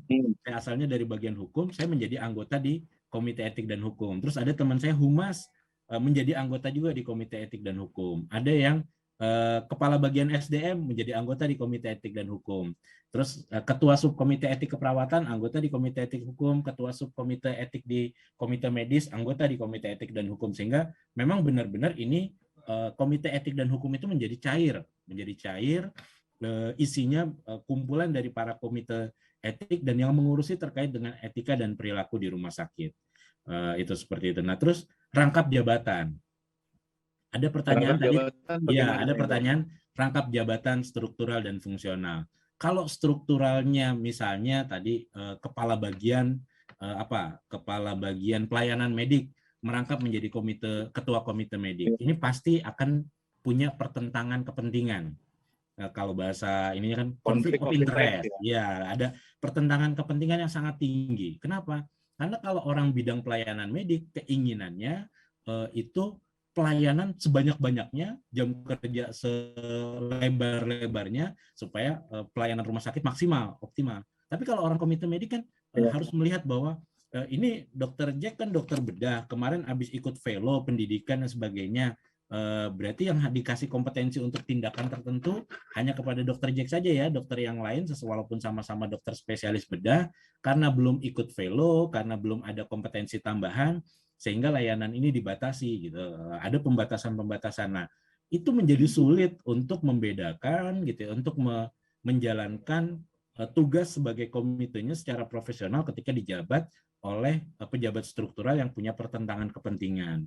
Kalau bisa ya memang independen masing-masing. Tapi kalaupun harus ada rangkap jabatan, tidak dengan rangkap jabatan yang memiliki pertentangan kepentingan yang tinggi. Saya sangat memahami bahwa sumber daya manusia yang kompeten, yang handal di rumah sakit itu menjadi PR. Iya, menjadi PR, Dr. Jack. Jadi ketika kita lihat orang yang sangat potensial, yang sangat kompeten, tugasnya banyak banget. Kepala bagian ini, merangkap ketua komite ini dan seterusnya, itu diberdayakan. Itu tadi terkait dengan rangkap jabatan. Sebisa mungkin memang idealnya tidak ada rangkap jabatan, tapi kalaupun ada, rangkap jabatan itu tidak dibenturkan dengan jabatan yang saling bertentangan atau punya potensi konflik kepentingan yang tinggi. Kemudian kaitannya dengan kalau direktur dan fungsional ya. Nah ini kalau pasti yang nanya RSUD nih, rumah sakit daerah ada nomenklatur pejabat struktural, pejabat fungsional nih Dr. Jack. Jadi kalau direktur, kepala bidang, kepala bagian itu kan pejabat struktural. Nah, sementara dia seorang dokter, misalnya dokter Jack sebagai direktur rumah sakit menjadi pejabat struktural eselon 2, maka jabatan fungsionalnya sebagai dokter itu harus dilepas. Tapi pelepasan jabatan fungsional secara kepegawaian itu tidak otomatis melepaskan peran dia sebagai tenaga profesi, Bapak Ibu. Jadi saya contohkan tadi Dr. Jack misalnya sebagai direktur rumah sakit Islam, struktural nih, eselon 2. Jabatan fungsionalnya dia sebagai dokter fungsional itu harus dilepas.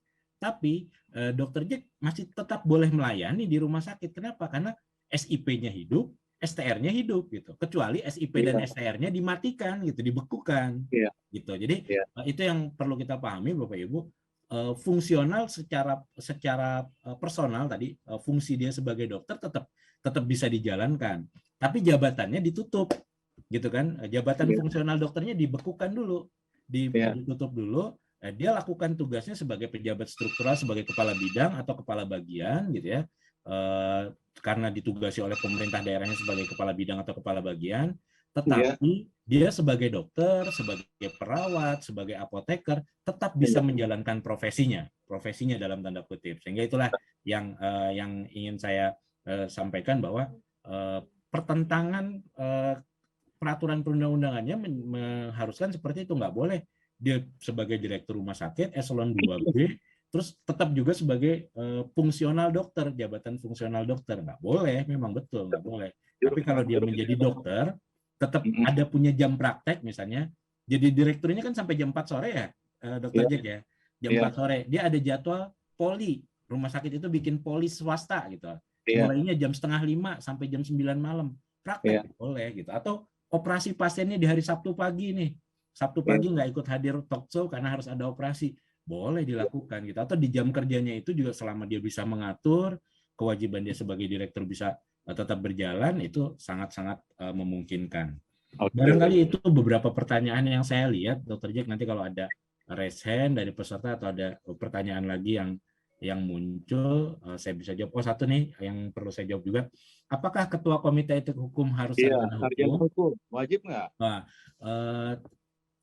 nggak harus sih sebenarnya. Tidak harus sarjana hukum yang menjadi komite etik dan hukum, karena kami pernah punya ketua komite etik dan hukum itu profesor penyakit dalam, nggak ada background hukumnya sama sekali, nggak ada gitu. Tapi memang beliau sangat legi artis gitu, sangat memahami bagaimana harus mendudukkan sesuatu pada tempatnya, dan sangat disegani oleh para sejawat profesi dokternya maupun juga oleh profesi lain, termasuk oleh pegawai lain. Sehingga itulah yang kita harapkan, bahwa komite etik dan hukum ini benar-benar bisa mengawal code of conduct, kode etik perilaku yang ada di rumah sakit atau yang ditetapkan rumah sakit yang disusun oleh komite etik dan hukum rumah sakit. Terima kasih Dr. Jack, sambil nanti kita tunggu diskusi yang lain. Luar biasa Kang Uut, terima kasih. Teman-teman, tidak terasa ya, kita punya waktu 20 menit lagi. Segera setelah ini saya akan mempersilahkan buat Bu Kosti ya untuk menjawab. Mestinya sudah cukup istirahat tadi ya. Luar biasa, semangat berapi-api. Mudah-mudahan sudah istirahat sebentar, minum, dan kemudian bisa membahas. 10 menit kita dengarkan dari Bu Kosti, kemudian kita konklusikan. Buat Kang Uut, terima kasih. Monggo kalau bisa ini di-share kalau berkenan nomor WA-nya kepada sekitar 500, berapa sekarang posisinya? Hampir 600. Siapa tahu ada yang mau ngajakin untuk bantuin gitu ke NTT gitu, ada yang butuh gitu, konsultan atau yang lain gitu ya.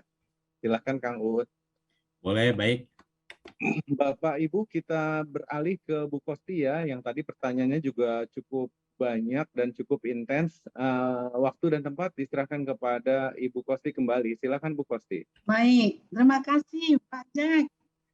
Suara saya terdengar Pak Jack? Jelas Bu. Ini mohon dari saya coba satu-satu, dari Pak Wawan Hedianto, Rumah Sakit Umum Daerah Cideres. Mohon izin bertanya, apa bedanya itu komite etik? Oh, bukan saya. Mana ini dari saya? Kemudian penentu. Aduh, mana nih kesehatan? Saya mulai dari mana? Yang mana saya baca dulu? Saya sebentar. Saya baca dari belum. Hubungan mana nih ya? Bu Kosti, apa ya? akan membantu kalau saya yang bacakan aja pertanyaan ini jawab? Ini pertanyaan untuk Bunda Kosti. Saya Herna di unit SPI. Bolehkah kami di SPI melakukan audit untuk kasus yang sedang dalam proses pemeriksaan komite PPI, komite etik ataupun komite boleh manajemen risk? Boleh.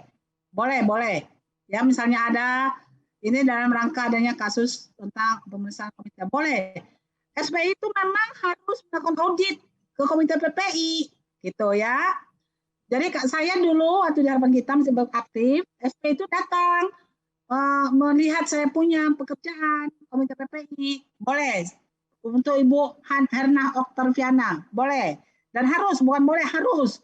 Siapa yang melihat komite PPI kalau bukan SPI? Itu harus ya. Kemudian juga untuk komite PPI dan anggotanya ada bagaimana tata kerja antara komite PPI dengan komite mutu?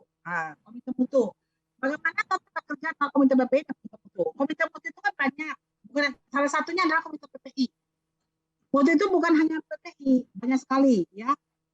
Tentang salah obat, ya salah obat yang salah pasien mutu itu ada 6 kan, operasi itu bukan urusan PPI. Jadi kita ini membuat laporan juga kepada komite mutu. Komite mutu boleh nanti kita data buat kita tentang PPI. Jadi ada hubungan kerjanya. Memang harus hubungan eratnya, harus kerja mereka itu harus hubungan kerjanya harus baik antara PPI dengan komite mutu. Karena komite PPI itu bagian daripada mutu. Ini bertanya komite mutu dalam menjalankan tugas sangat berhubungan dengan komite lainnya di rumah sakit seperti komite medis, bagaimana bentuk komunikasinya agar mudah berkoordinasi. Terima kasih. Baik, kalau komite PPI ya memang harus tadi ada kan dia berkoordinasi dengan unit terkait. terkait dengan komite PPI, terkait dengan komite medis di dalam pemberian obat-obatan. Gitu. Jadi ya memberitahukanlah apa yang tidak sesuai dengan kebijakan yang sudah dikeluarkan. Jadi ketika komite PPI nanti berbicara kepada unit yang lain harus berdasarkan data, harus ada data. Jangan kita bicara tanpa data, itu tidak baik. Itu kalau itu saya bilang, yuk bicara tanpa data itu bullshit apa ya, sampah. Nah, kita itu bicara dengan data. Jadi nanti komite PPI itu boleh berbicara dengan terkait, tapi dengan membuat data. Data mana? Data auditnya kah? Data surveillance-nya kah? Seperti itu. Kemudian ada lagi tentang apa nih ya?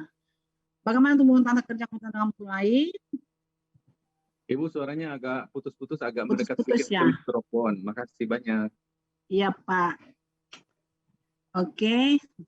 Tadi ada pertanyaan. Untuk jabatan ketua komite PPI, sebenarnya seorang dokter atau perawat. Oke. Iya. Boleh nggak? Dikatakan, ya. Boleh nggak? Boleh. Saya dulu dibikin kepala seksi. Gitu. Memang dikatakan di literatur should be sebaiknya seorang dokter, tetapi sebaiknya artinya tidak ditutup kemungkinan untuk profesi lain gitu. Kalau profesi lain dia latar belakangnya perawat, tapi jangan perawat lah gitu ya, paham ya Pak Jack ya, yang tadi ini ya Dr. Komang ya, Dr. Komang, yang perawat dia memang punya kapasitas lah, punya kompetensi lah. Artinya dia latar belakangnya perawat, tapi dia pendidikan lagi. Dia seorang perawat S3, S2. Kenapa tidak? Iya. Kenapa tidak? Boleh sekali. Di luar negeri itu boleh. Iya. Di luar negeri boleh. Tidak dikunci. Jangan sekarang itu dikunci. Harus escape nurse. Nah, dikunci. Nggak boleh itu. Kita nggak boleh seperti itu. Kenapa? Karena aku tadi tugasnya dari komite PPI itu. PPI itu bukan hanya urusan keperawatan. Urusan rumah sakit dari mulai yang kotor-kotor, dari mulai limbah sampai yang steril. Dari mulai cleaning service sampai ke direktur.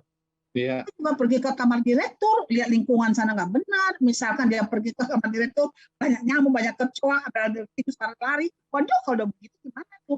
Panggil komite PPI. Seperti itu. Lingkungan, kita berkoordinasi dengan IPRS. IPRS, bagaimana kita perbaiki seperti itu ya.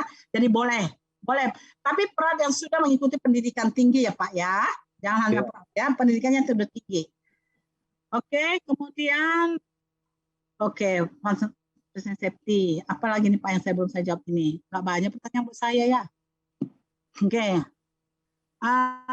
Jika komite PPI baik ketua maupun anggotanya dipegang oleh pegawai yang tidak punya basic kesehatan, bagaimana ya? Nggak punya basic kesehatan, maksudnya siapa? Dia nggak punya basic kesehatan, tapi dia belajar, ya boleh saja. Misalnya apa? Nggak punya basic kesehatan. Dikatakan di sini, IP itu boleh dari kesehatan lainnya. Oke?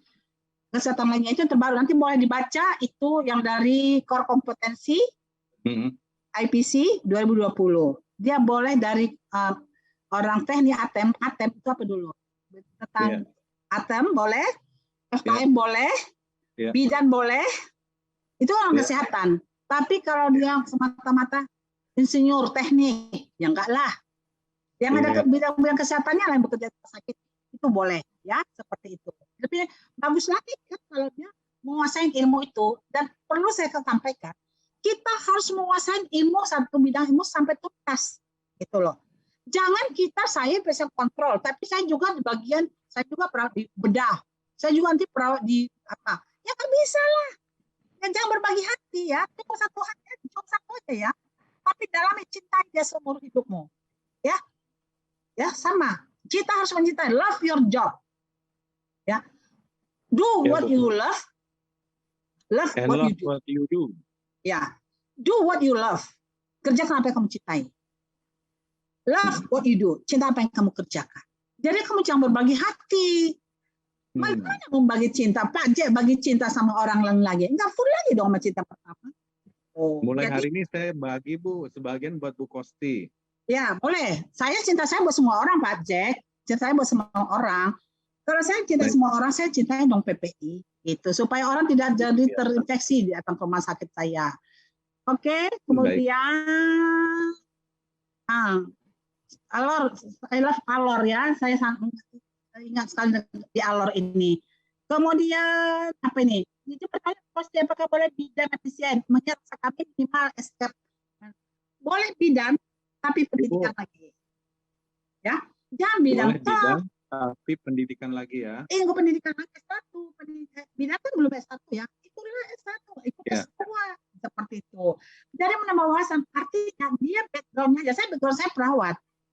Tapi kalau saya perawat saja, mungkin saya begini, nggak mungkin Pak Jack. Saya harus menggali ilmu Pak Jack. Dan penting seperti itu kan, teman-teman saya yang ada di sini, jangan pelit beli ilmu. Jangan pelit beli ilmu. Ilmu itu adalah invest. Ya, ilmu itu adalah invest. Saya dulu Bapak Jack lihat, saya pergi ke luar negeri, saya invest. Ya, saya bayar sendiri, saya jalani. Saya nggak mau beli emas. Emas sudah ada di rumah satu orang. Udah, nggak usah beli emas aja lah. Buat apa beli emas segala macam sampai ke mana dibikin? Nanti diambil pencuri itu. Tapi belilah ilmu. Itu akan bermanfaat buat siapa aja. Seperti itu. Ya. Kemudian sama habis ada tahu ini. Kalau bidan boleh jadi efisien, maka kami pakai literatur yang mengantar. Mengingat persyaratan PP Menkes 27 tidak disebut di sana. Tidak apa-apa. Itu yang PMK nomor 27 sebenarnya itu akan kami perbaiki. Tapi keburu kemarin itu 2019 itu pandemik, sebenarnya kami sudah ada perbaikan-perbaikan. Ya, cuma belum lagi. Harus diperbaikin lagi. Jadi nggak apa-apa. Jalan saja, ya jalan saja nggak masalah. Oke, saya kira itu kali Pak. Ya Pak. Ya, ada satu lagi nih dari Surabaya. Ini Pak, satu mengenai buat Pak U tadi ya, berarti sudah selesai. Iya, Bu.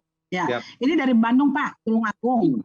Ya. Kepada Komite PPI dan APCN berlaku berapa tahun untuk pelatihannya? Untuk pelatihannya maksudnya Pak. Ini untuk pelatihannya nggak ada Pak. Pelatihan IPCN itu, pelatihan PPI dasar 3 hari. Pelatihan APCN itu 1 minggu. Ikutlah seminar-seminar dan workshop. Seperti itu. Jadi seperti kembali lagi seperti tadi. Belum ada pendidikan seperti pendidikan formal. Seperti saya ambil FKM. Nggak ada. Ambil pendidikan S2. Nanti ambil S2. S2 saya PPI. Peminatan saya PPI. S3 peminat saya PPI. Seperti itu. Jadi kita mengembangkan diri melalui workshop dalam pelatihan-pelatihan. Seperti itu Pak. Ya nggak ada berapa tahun. Seperti itu. Bila rumah sakit tipe C memiliki efisien dasar dan belum ikut pelatihan tingkat lanjut dan juga tidak mempunyai FPCD, apa yang harus kami lakukan? Suaranya agak mendekat ke mic lagi, maaf. Aduh, ini tolonglah ini angin ini datanglah kok angin ke sini angin. Angin mamiri, Bu. Iya Pak, makasih. Sudah terdengar Bapak Jack? Sudah jelas. Jadi katanya ini di Master Wayan ini dia memiliki PCD dasar, belum ikut pelatihan tingkat lanjut dan tidak ada PCD-nya. Emang nggak ada dokter di sana, Pak Wawan? Nggak ada dokter, Pak Wayan. Masa rumah saya nggak ada dokter? Ambillah dokter itu, pasti ada satu, pilihlah, rekrutlah, carilah yang punya, pasti ada lah. Pasti itu pasti ada di sana. Setiap rumah sakit punya orang yang ekstrovert, punya gitu, ya. Tapi ini tadi, kita ketika memilih orang, jangan ada like and dislike. Harus right man, right place. Gitu loh. Tempat orang, tempat yang benar. Jangan ada karena suka tidak suka. Itu nggak boleh. Kita harus mendapatkan orang itu sesuai dengan kemampuan. Kalau dia masih efisien, masih dasar, yuk kenapa nggak ikut lanjut? Yuk kalau cinta sama PPI, ya cari dong dia sampai kemanapun dia ada. gitu. Ibaratnya Pak Jack, kalau saya udah cinta sama seseorang, dia kemanapun dia saya akan kemanapun dia akan saya ikuti, tanya saya kuasain dia, gitu. Sama dengan IPPI, kalau saya udah cinta sama PPI, saya akan ikutin. Ada di mana, seminar mana, ikut. Ada nih, ikut. Seperti ini, mumpung lagi gratis. Orang tidak mau datang ke sini, harusnya datang dong. Gratis, ada pembicaranya Bu Kosti, yang pertama di Indonesia yang membuat inisiatif pelatihan. Harusnya tertarik dong kalau cinta PPI. Tapi kalau nggak cinta PPI, Pak, apa itu PPI? Nggak perlu lah. Itu. Jadi hidup ini adalah pilihan. Demikian Pak Jack, terima kasih. Baik, luar biasa sekali. Terima kasih untuk presentasi yang luar biasa selesai dari Bu Kosti dan Pak Uhud. Waktu masih ada 4 menit lagi. Nah, saya mau menyampaikan beberapa. Iya, Bu. Kasih tanya jawab langsung Pak dari mereka, Pak. Biar dengar suaranya, Pak. Ada yang mau bertanya langsung itu, Pak. Oh iya, baik. Nanti habis ini kita berikan kesempatan 1-2 pertanyaan nih ya. Kita berikan buat yang paling jauh nih Bu, yang dari NTT ya. Kalau seandainya itu, kalau ada yang lebih jauh lagi, tadi saya lihat di Jayapura juga ada. Coba kita kasih kesempatan buat bertanya langsung kalau mau. Ini saya mau menyampaikan dulu beberapa pengumuman. Yang pertama adalah nanti sebentar lagi akan di-share feedback forum. Ini kita dengar banyak pujian tadi buat Pak Uhud, juga buat Bu Kosti. Ada satu pujian buat saya sebagai moderator. Terima kasih. Nanti tolong feedback forumnya bisa diisikan. Nanti juga misalnya ada hal-hal yang bisa diakomodasi oleh LARSI, misalnya bisa nggak bekerja sama dengan Perdalin untuk menyelenggarakan pelatihan-pelatihan untuk Bapak Ibu yang tempatnya jauh, siapa tahu PPI-nya bisa dengan momen seperti ini bisa dijalankan secara daring. Kemudian yang kedua adalah titipan dari panitia kontak LARSI, nanti bisa di-share di situ seandainya Bapak dan Ibu institusinya ada yang berminat untuk mendaftarkan diri untuk diakreditasi oleh LARSI, bisa ada di DM nanti, bisa juga di direct message di Instagram larsi.id. Jangan salah ya, ada satu lagi yang LARSI juga Bu Kosti, tapi yang satu lagi LARSI itu Instagram itu adalah untuk obat pelancar ASI, bukan lembaga akreditasi. Nanti kalau di DM di situ dibilang nanti ini nggak akreditasi, ini jual pelancar ASI ini kami gitu. Ya, jadi jangan sampai salah. Kemudian materi seminar itu disediakan ya untuk yang sudah melakukan registrasi. Jadi silakan absennya diisi, nanti akan disediakan. Kemudian yang untuk masih rindu dengan suara Bu Kosti dan Pak Uhud, jangan khawatir karena di dalam YouTube-nya itu bisa di-streamingkan kembali. Jadi misalnya ada, wah ini bagus sekali nih, tapi kemarin nggak sempat ikut. Kamu ikutlah, dengar suara Bu Kosti dan Pak Uhud. Itu bisa, karena mulai nanti malam akan diabadikan selama-lamanya. Ada di YouTube, gitu. Begitu ya. Terus sedikit pengumuman dari saya. Mungkin ada yang mau bertanya secara langsung nih untuk kawan-kawan yang jauh ya. Ini tidak diberikan kesempatan bertanya untuk yang di Pulau Jawa. Tapi untuk yang di luar Jawa, silakan angkat tangan. 1-2 pertanyaan sebelum kita tutup. Juga menyapa tadi ya, ada kawan baru dari Rumah Sakit Santo Antonio, Suster Benedictus, itu juga luar biasa. Kemudian ada undangan ya Bu, tadi dari Ibu atau Bapak Yeni EB dari Jayapura, katanya Bu Kosti sama Pak Uhud bisa nggak memberikan seminar langsung di Jayapura, katanya begitu. Baik, dari RSD Kalabahi, silahkan bertanya. Mohon dibantu ya Bu Titi untuk di-unmute dari teman dari Kalabahi ini, dari Nusa Tenggara Timur. Alor, luar biasa pantainya di sana. Senang sekali. Ya, betul. Baik, terima kasih buat waktu dan kesempatan yang diberikan. Salam hormat Bunda. Halo, salam cinta Alor. Cinta Alor. Di sini yang saya mau tanyakan, tadi sesuai dengan penjelasannya Bunda dari awal, kalau untuk seorang IPCN itu perawat pendidikan minimalnya itu seorang nurse. Nah, tadi juga sempat ditanyakan apakah seorang bidan bisa menjadi seorang IPCN atau tidak, Bu. Kalau bisa, pendidikan minimalnya berapa? Apa, Bu? PD3, P1, begitu ya, Bu ya? Ya. Baik. Jadi terima kasih, Bu. Pertanyaannya silakan Bu Kosti dijawab dengan baik, siapa namanya? Baik, terima kasih Pak Jack. Namanya siapa ini dari Kalabahi? RSUD-nya. Dengan Ibu Sri Wahyuni, Bu. Oh, Bu Sri Wahyuni, ya. Ibu tadi mungkin salah mendengar saking saya semangatnya berbicara. Saya tidak katakan pendidikannya minimal nurse, tidak. Saya tidak katakan pendidikan minimal S1 kesehatan. Ya.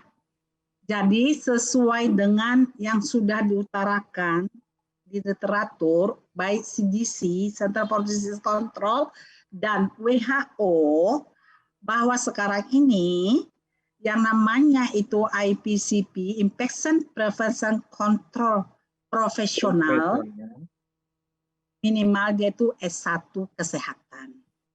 Memang pada umumnya lebih banyak background-nya dari keperawatan, nursing. Dia bilang nursing, bukan nurse, nursing. Ya, nurse. Itu. Bukan ke profesi nurse, bukan. Tapi nurse, perawat. Seperti itu. Dan tidak menutup kemungkinan, boleh juga background dari yang lain. 20% dari yang lain. Dari siapa? Dokter bisa. Artinya dokter umum mau ngambil ini tentang PPI. Atau dia seorang bidan. Atau dia seorang... Jadi bidan harus ikut pendidikan lagi S1, begitu. Awalnya dia bidan tapi ambil pendidikan S1. Kemudian bisa dari ATEM, gitu. Bisa dari public health, gitu. Itu Bu. Yang penting dia orang kesehatan, seperti itu dikatakan. Karena nanti dia akan dilatih untuk PPI-nya. Kita tidak melakukan asuhan keperawatan, ya Bu ya. Tadi kan saya sudah bilang menambah peran. Saya sejak menjadi infection control tahun 1999, ya 1999 saya masih sebagai kepala ruangan UGD sebagai PCN. Tapi tahun 2000 full time saya langsung jadi infection control, tidak pernah melakukan asuhan keperawatan. Tapi saya tahu intubasi, pasang ventilasi mekanik, tahanan sentrafenal lain, saya tahu karena saya ikut itu di UGD seperti itu. Tapi setelah saya jadi pasien kontrol, saya tidak melakukan itu. Saya hanya melihat ini nggak benar ini, harusnya begini, ini nggak benar nih. Maka saya belajar PPI, bagaimana mencegah terjadinya infeksi saluran kemih. Dari segi PPI itu nanti ada bicaranya, ada bundle insersi, ada bundle maintenance. Seperti itu. Itu nanti kita pelajarin. Nanti pelajaran juga itu di pelatihan IPCN sama IPCD. Seperti itu Bu, ya. Tapi yang satu, Ibu minat dulu. Kalau Ibu nggak minat nggak bisa. Gitu. Dan dua, dan juga harus orang yang extrovert. Tahu Bu extrovert? Nanti lihatlah dan share. Kalau Jawa Hari Window, dia adalah di share. Ya, share-nya itu sangat luas. Jangan orang yang blind, jangan orang yang tertutup atau orang yang tertutup diri, nggak mau berbagi, enggak. Seorang patient control harus siap berbagi. Dan ingat, no money oriented. Terima kasih, itu saja. Terima kasih banyak Ibu, kasih, Bapak dan Ibu, masih banyak sebetulnya pertanyaan-pertanyaannya, namun waktu juga yang membatasi kita. Mohon maaf ini sudah 4 menit dari target waktu. Mungkin kalau bisa kita simpulkan, kita sama-sama sepakat bahwa kita belajar cukup banyak hari ini dari Pak Uud, dari Bu Kosti. Saya pribadi belajar banyak sekali dan mengucapkan banyak terima kasih ya dengan teman-teman ini untuk ilmu yang diberikan. Semoga menjadi keberkahan buat para sumber. Nah, Bapak dan Ibu, terakhir ini ada pesanan bahwa kami dari LARSI meminta feedback. Ini akan di-share oleh Mbak Titi dalam bentuk QR Code. Silahkan tolong di scan oleh HP Bapak dan Ibu. Yang intinya adalah agar kami bisa mendapatkan masukan. Nah, Bapak Ibu juga bisa mengusulkan hal-hal yang lain, misalnya materi apa yang dibutuhkan. Karena setiap minggu LARSI mulai hari ini selama 2 jam setiap Sabtu itu akan memberikan informasi-informasi yang semoga bermanfaat untuk rumah sakit di seluruh Indonesia. Adanya pandemi ini ternyata mengakselerasi digitalisasi sehingga seperti kita saksikan ternyata menjadi ekualitas ya. Tidak terlalu Java-sentrik, namun rumah sakit yang di NTB, NTT, Ternate, Tidore, dan di tempat-tempat yang terpencil, yang mempunyai rasa haus dan dahaga yang luar biasa terhadap ilmu juga bisa terpuaskan. Mungkin dari saya atas nama Panitia LARSI juga dari kedua narasumber mengucapkan banyak terima kasih ya Bu, luar biasa Ibu, luar biasa Bapak. Dan mohon berkenan Bu Kozi kalau boleh meninggalkan nomor WA-nya di kolom chat sehingga yang ingin bersilaturahmi, menyapa atau mungkin minta bantuan atau hal-hal yang lain bisa mendapatkan manfaat. Karena kita lihat Ibu tuh betul-betul jatuh cinta dengan PPI ya. Yes. S2, S3, dan passionnya luar biasa. Baik, Bapak dan Ibu, kita cukupkan kebersamaan kita pada hari Sabtu pagi ini atau di Papua sudah Sabtu siang. Semoga bermanfaat untuk Bapak dan Ibu sekalian. Dan mari kita cukupkan bersama-sama dengan mengucapkan syukur kehadirat Tuhan yang Maha Kuasa. Untuk yang beragama Islam, kita ucapkan Alhamdulillah. Alhamdulillahirabbil alamin. Mohon maaf atas lebih dan kurangnya, dan sampai jumpa hari Sabtu depan. Jangan lupa follow larsi.id untuk akreditasi dan bukan untuk obat pelancar ASI ya. Dan mudah-mudahan Bapak dan Ibu dapat menjalani akhir pekan ini dengan sehat bersama keluarga dimanapun Anda berada. Terima kasih. Assalamualaikum warahmatullahi wabarakatuh. Selamat sejahtera. Om Santi, Santi, Santi Om.